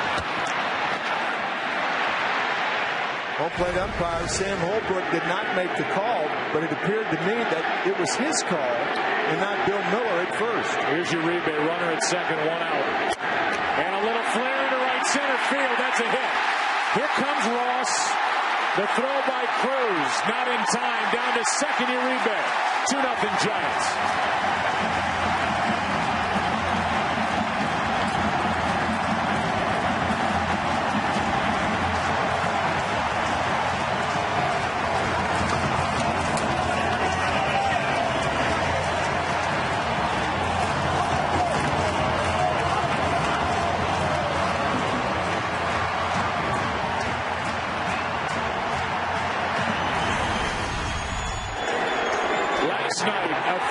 Shot off the bat of Juan Uribe. And tonight, just a little flare over the reach of Ian Kinsler and into right center field for an RBI single. He took second on the throw. What a headline. Home run and flare. And a 2-0 lead, bottom of the seventh for Renteria. Strike one. Edgar Renteria, who is making his 61st career postseason start at short. As Mike Maddox will visit the mound. You've got first base open, the pitcher Kane on deck. Renteria batting with Uribe at second. You look ahead to Game 3, which is Saturday night at 6:30 Eastern. Get after it early for Game 3 in a matchup with Jonathan Sanchez, 0-1 in 3 starts this postseason. Colby Lewis, who was brilliant in the ALCS, 2-0 with a 1.45 ERA in 3 starts this postseason. Here's an 0-1 to Renteria. Strike 2. You know, the base running of Juan Uribe might have been as good as his hitting. Normally, you go to second base when the throw is high and over the cutoff man's head. He went to second on a short hop. It was juggled by Moreland, and the throw to second late. So excellent base running by Uribe. Here's an 0-2 to Renteria. Struck him out on a high delivery, 88-mile-an-hour fastball, 2 out. And here's Uribe, who read it and took second on the throw home. It was eventually cut off by Moreland. Yeah, it's rare that you read a short hop. It's easy to read a ball over the cutoff man's head. But that was superb base running by Juan Uribe. And now Matt Cain. The runner at second, 2 out. Cain gets a big hand as he's gone 20 2/3 innings pitched with no earned runs allowed this postseason. Takes a strike as he showed bunt. He's got Michael Young playing deep at third. Why not? He pulled back from strike 1.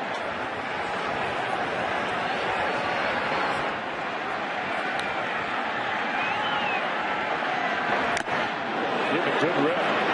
Has a hit in this game, but now in the hole 0-2. Most pitchers' mantra is swing hard in case you hit it.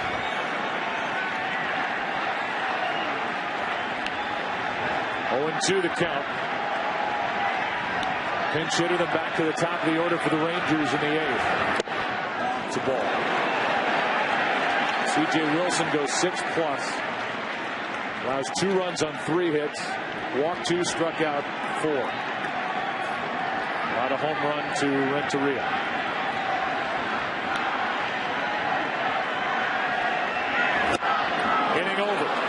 another run for the Giants. And it is the veteran left side of the infield for the Giants doing the damage. Renteria, a home run in the 5th. Uribe, a flare hit in the 7th. 2-0 San Francisco into the 8th.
Right behind Kenny Rogers, and 2 of those more modern-day pitchers are behind 2 guys that worked when there was just the World Series for the postseason.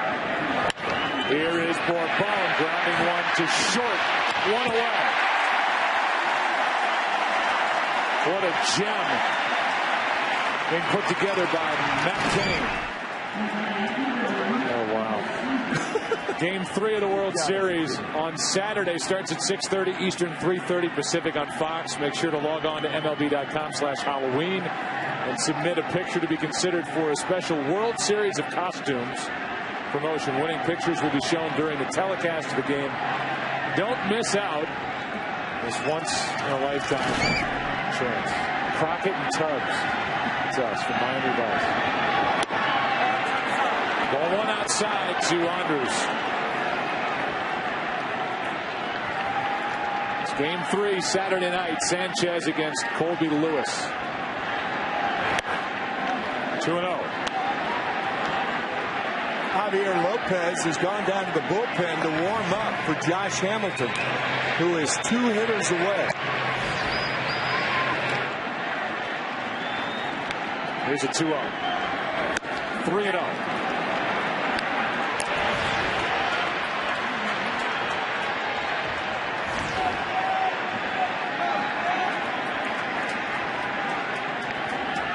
The only walk tonight by Matt Cain was an intentional pass back in the 5th.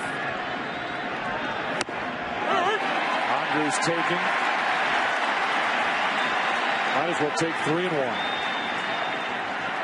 That is absolutely good strategy. Make him throw 2 strikes in a row. He does. And he does. Full count.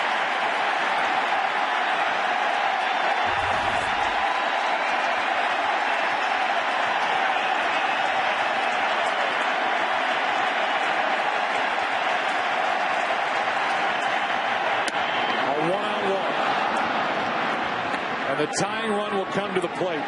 That's why taking that 3-1 pitch is so important. You take the strike, make him throw 2 strikes in a row, and he didn't. Now Michael Young. Josh Hamilton next. Barring a double play, you just get the feeling this is the last batter for Matt Cain. As Tim said, Javier Lopez is getting ready for one reason. And that reason is wearing number 32 in the on-deck circle for the Rangers. 1 on, 1 out. Andres takes off. Throw down is dropped by Renteria. Giants had a chance to eliminate Andrus, but Renteria, who got over there, dropped the throw. When Buster Posey was in college, he was a pitcher and threw 94 miles an hour. He has a cannon to second base. And Renteria simply dropped the ball, trying to make the tag before the catch.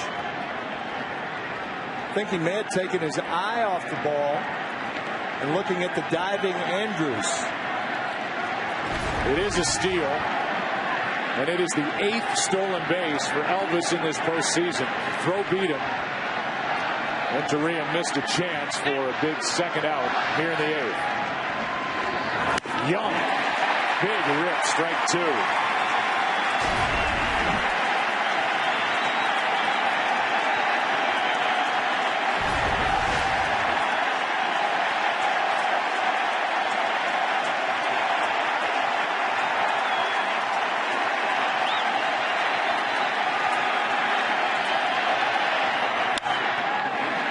Up into right, Schierholtz to his left, near the line. Fair ball, 2 out. And the throw's corralled by Uribe. How great have these fans in San Francisco been, and how into it are they tonight with the work of that guy, Matt Cain, who now has 2 out, and his night, it appears, is over. It is. I think the crowd here in San Francisco has taken on the personality of this team. And they'll let Matt Cain hear it.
Job, Javier Lopez, who was a star in the NLCS against Philadelphia and their left-handed hitters, to Josh Hamilton.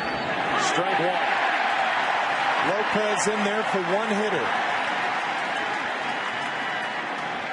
There are the numbers this postseason. His 9th game, he's allowed one hit, and that was to Ryan Howard in the 8th inning of Game 4, a left-handed batter.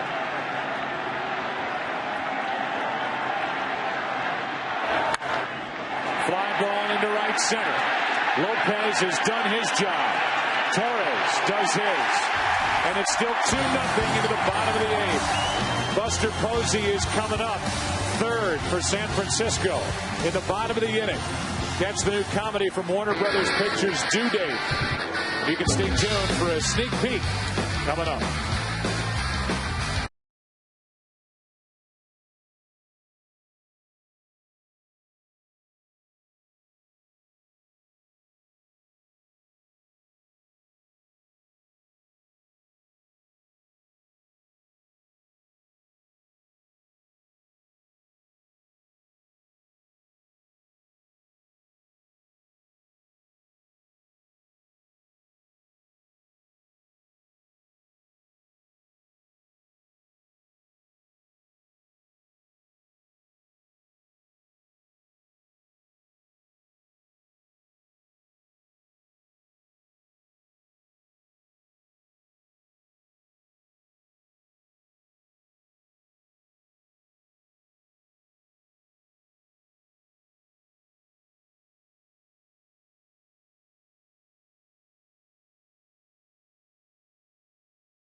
And by the new comedy from Warner Brothers Pictures, Due Date, in theaters everywhere, November 5th.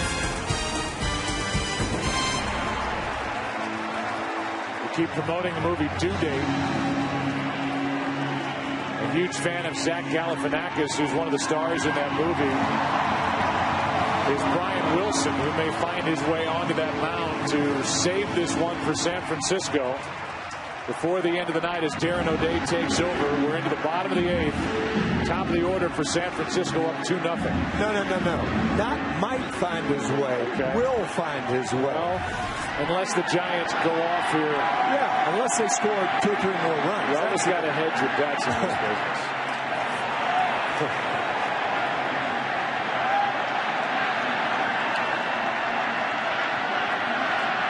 Torres is 0 for 3. Inside, ball 1.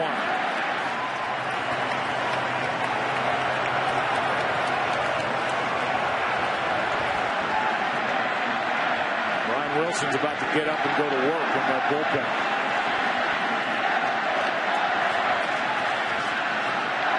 There's a 1-0. Foul. Ball and a strike.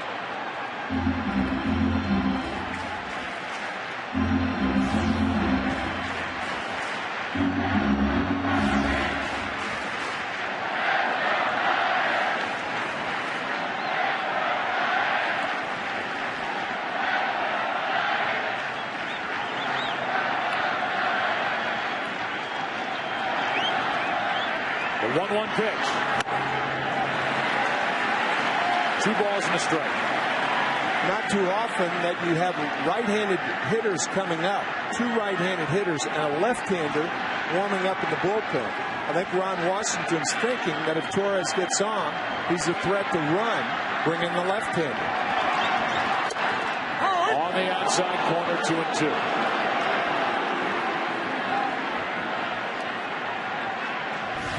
That's Derek Holland. So good against the Yankees in the ALCS. The 2-2. Full count.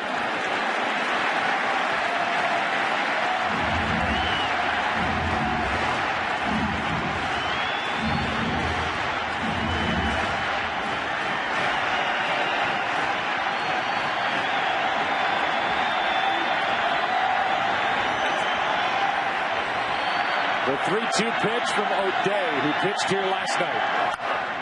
That's foul and out of play.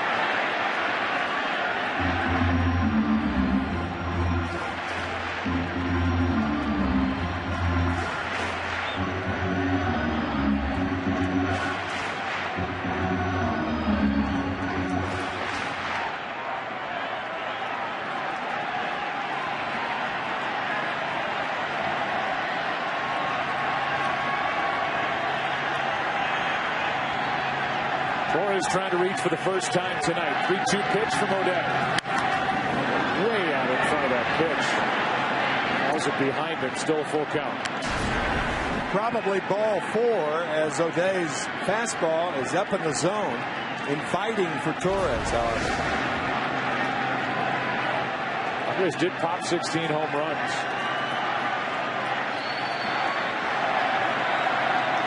In the regular season.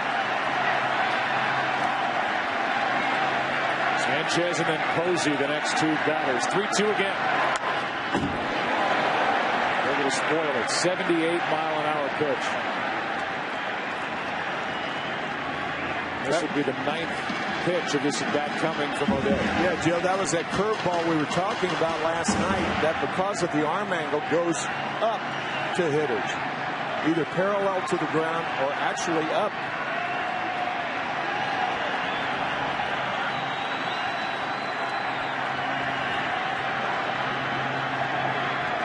Another 3-2 and a strikeout. Chased it. 1 away in the bottom of the 8th. Our Blackberry game summary. Kane has been unscored upon in the earned run department this postseason.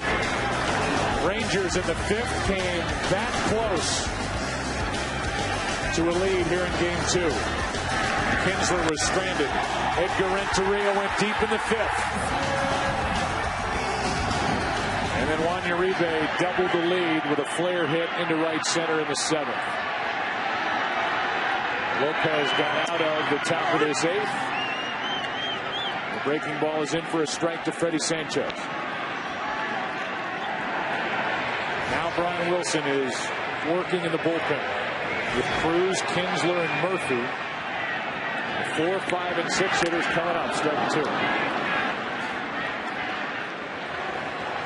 Texas Rangers have been shut out only 5 times this year. Top hitting club in the majors this season. That was Vladimir Guerrero, who is on the bench and available for Ron Washington here tonight. 2 out. Back-to-back strikeouts from O'Day. The batter will be Posey.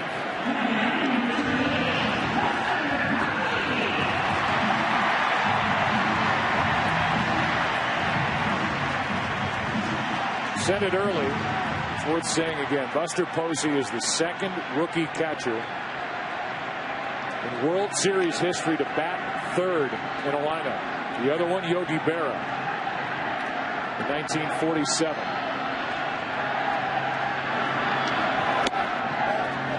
Ball 1. Vladdy Guerrero is starting to at least loosen up.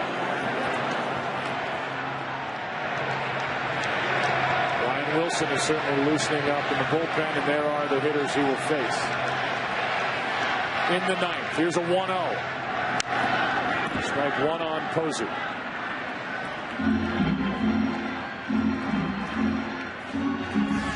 Schierholtz, who has not been to the plate yet tonight, last night delivered an RBI single in the 8th. Took over for Burrell in the lineup. He's on deck.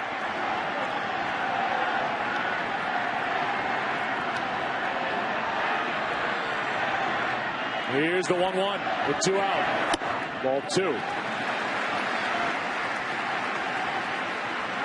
Nolan Ryan's club will be at home on Saturday night. Behind Colby Lewis, who spent 2 years pitching in Japan. Got a 2-year deal to come back to the Rangers. Team that originally drafted him, and they're glad they brought him back. That's off the end of the bat into center for a hit. Buster Posey on for the first time tonight.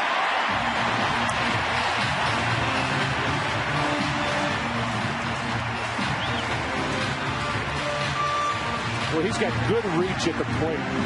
Buster Posey can get to a lot of pitches that are away from him. We've seen that throughout the postseason. Yeah, you don't think he can reach them. You wouldn't be able to reach them if you weren't thinking outside.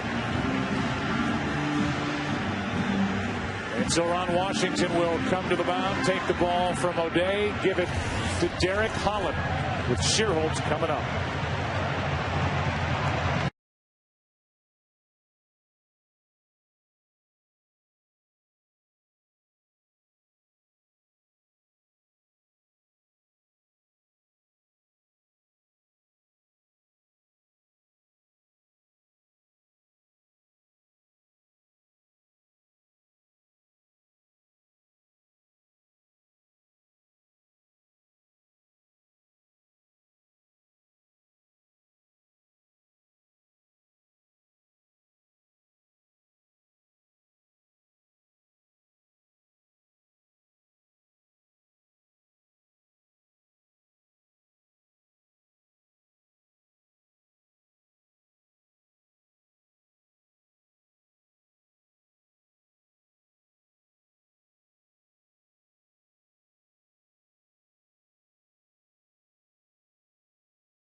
Nice of you, Tim, to get him to do that.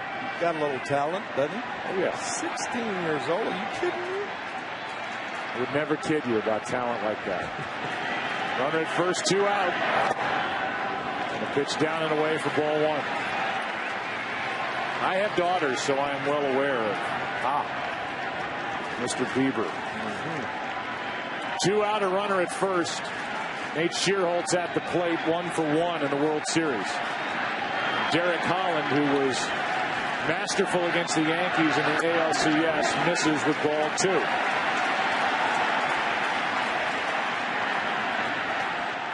Mitch Moreland playing behind Buster Posey at first base. Buster is not a fast runner. No stolen bases during the year. That's why he's behind him. Here is a 2-0. 3-0. Cody Ross on deck. And nobody up in the bullpen for Texas.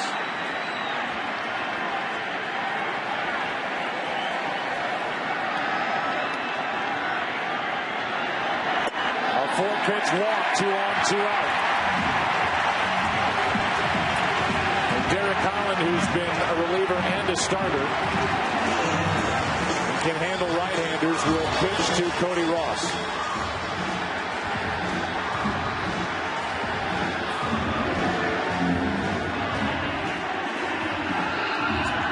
Ross has been on base twice tonight with a double, a walk, and a run scored.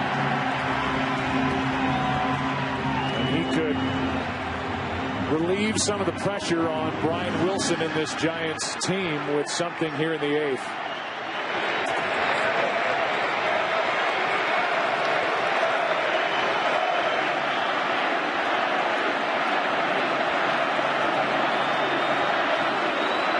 In case you're wondering, right-handed batters during the regular season hit .277 against Derek Holland.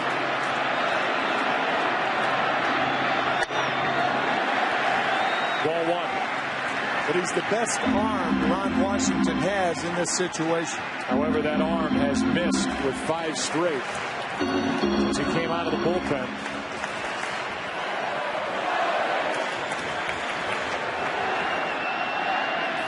A 2-out hit by Posey off O'Day. A walk from Holland to Shearholtz. Now the 1-0 to Ross. That is 6 in a row. 2-0. Left-handed hitting Aubrey Huff on deck.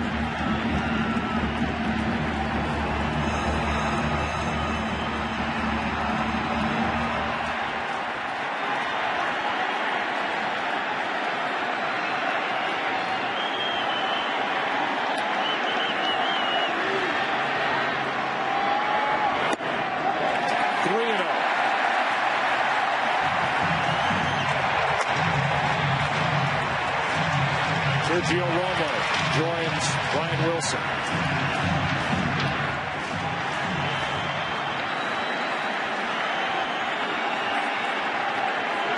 See if Bruce Bochy turns Cody Ross loose. I don't think so after a pitcher's thrown 7 in a row.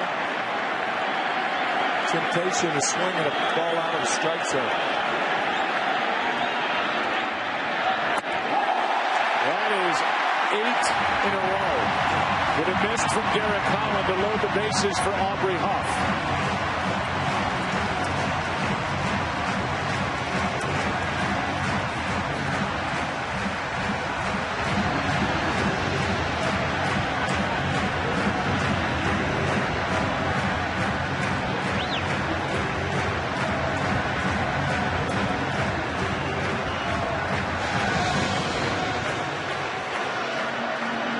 Holland's a 24-year-old left-hander who came up to the big leagues last year. This year made 10 starts, 4 relief appearances. He's been good this postseason, at least against the Yankees. Struggled against the Rays. Now in the World Series, he is in trouble in his first appearance. Aubrey Huff is 0 for 2 in his career against Derek Holland. Bases loaded, 2 out.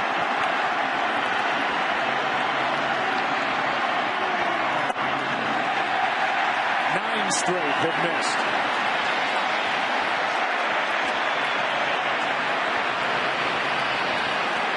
Now Mark Lowe scrambles to get ready. But it may be too late for Texas, already down 2-0. Wow, that's outside. 10 in a row. Squirted away from Trainer, who got on it. The count's 2-0 on Huff. And Elvis Andrus is going to come in and say something to Holland. He can't throw a strike.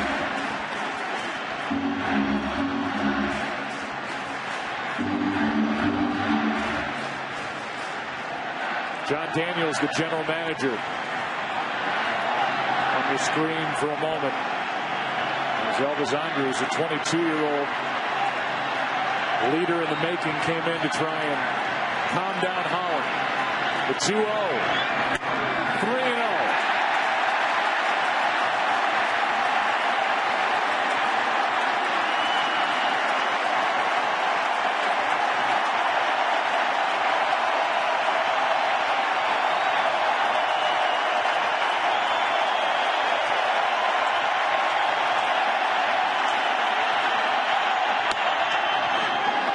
didn't let up to throw it either. 93 miles per hour. It's 3-1. After 11 straight balls.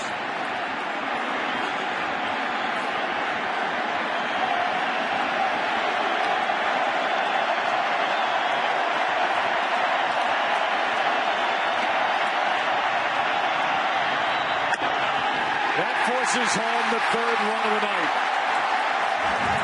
Borderline pitch, and Holland did not get the call. You're not going to be getting borderline pitches when you're Wild.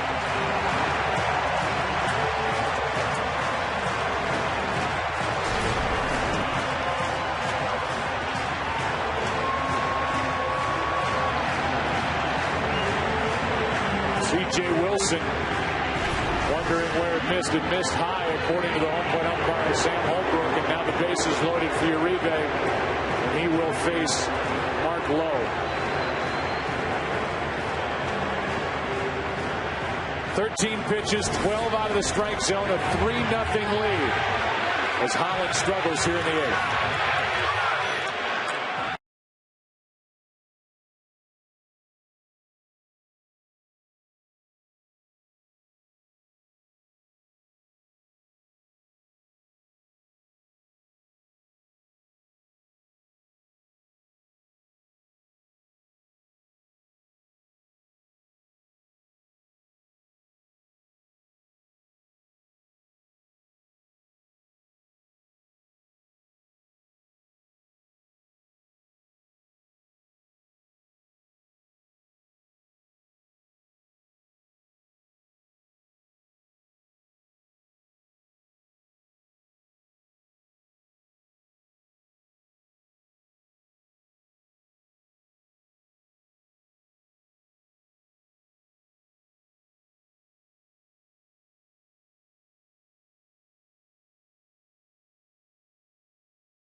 Netflix with DirecTV. Call 1-800-DirecTV. Juan Uribe is 1 for 3 with an RBI single. His last time up, bases loaded, 2 out, 3-0 Giants in the 8th. Mark Lowe takes over.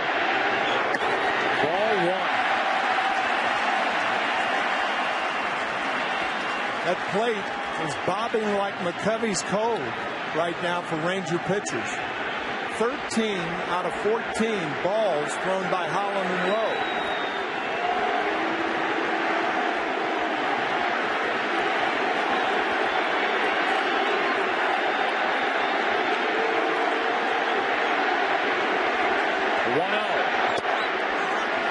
A ball and a strike.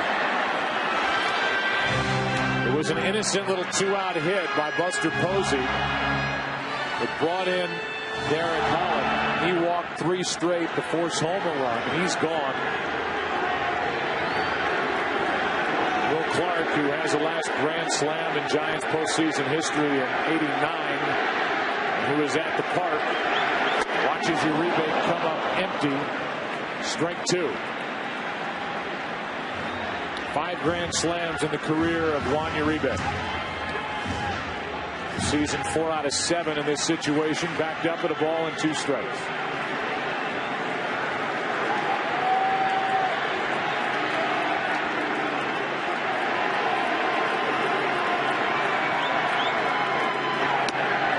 2-2. Mark Lowe almost toys with a balk every time he comes set. He comes set almost twice out of the stretch. Well, you have to do that every time. If you do it every time, it's part of your natural movement.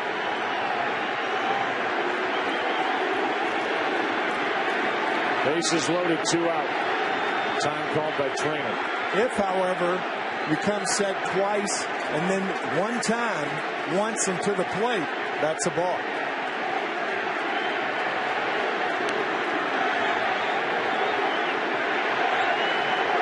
Two, full count. And the runners will go.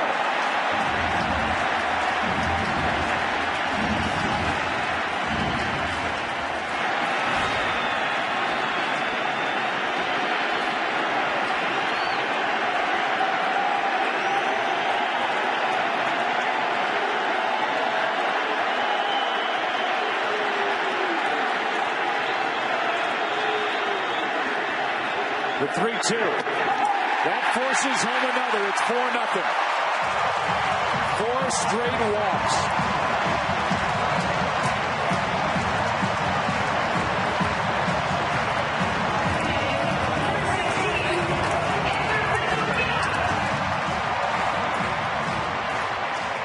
Runs on walks. 3 from Holland, 1 from Mark Lowe, and now Renteria.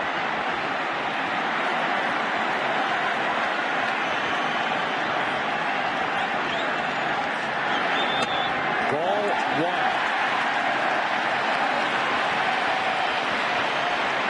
Now it's Ross, Huff, and Uribe. John Daniels wondering what's happened to his talented but young bullpen.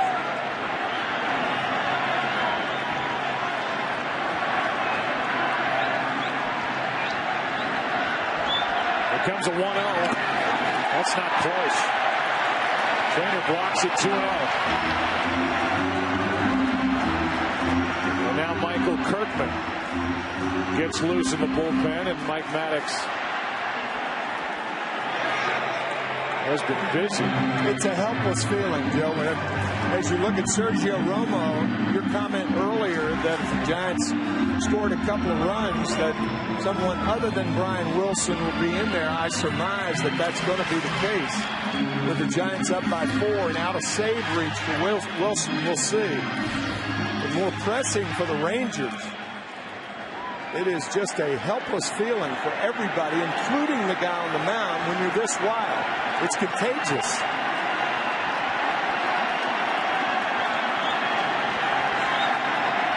The 2-0. 3-0.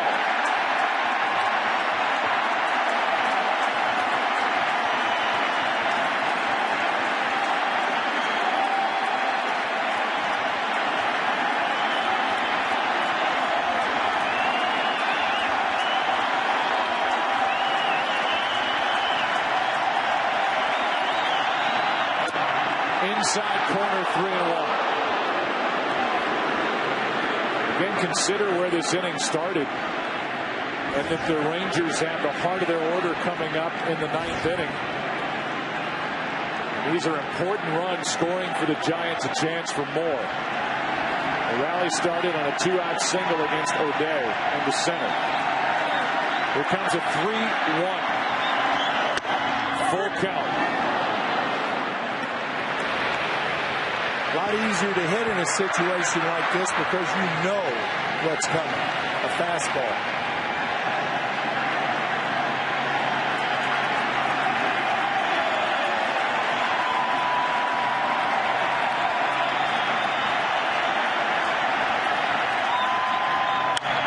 That's foul. Cody Ross, the runner at third, so hyped up, he put his hand up like he was going to knock down that foul ball. He did it for foul territory. Maybe simplistic, but a runner from third base, you want to be in foul territory. If you're in fair territory and the ball hits you, you're out. That's why Cody Ross is almost in the third base coaching box.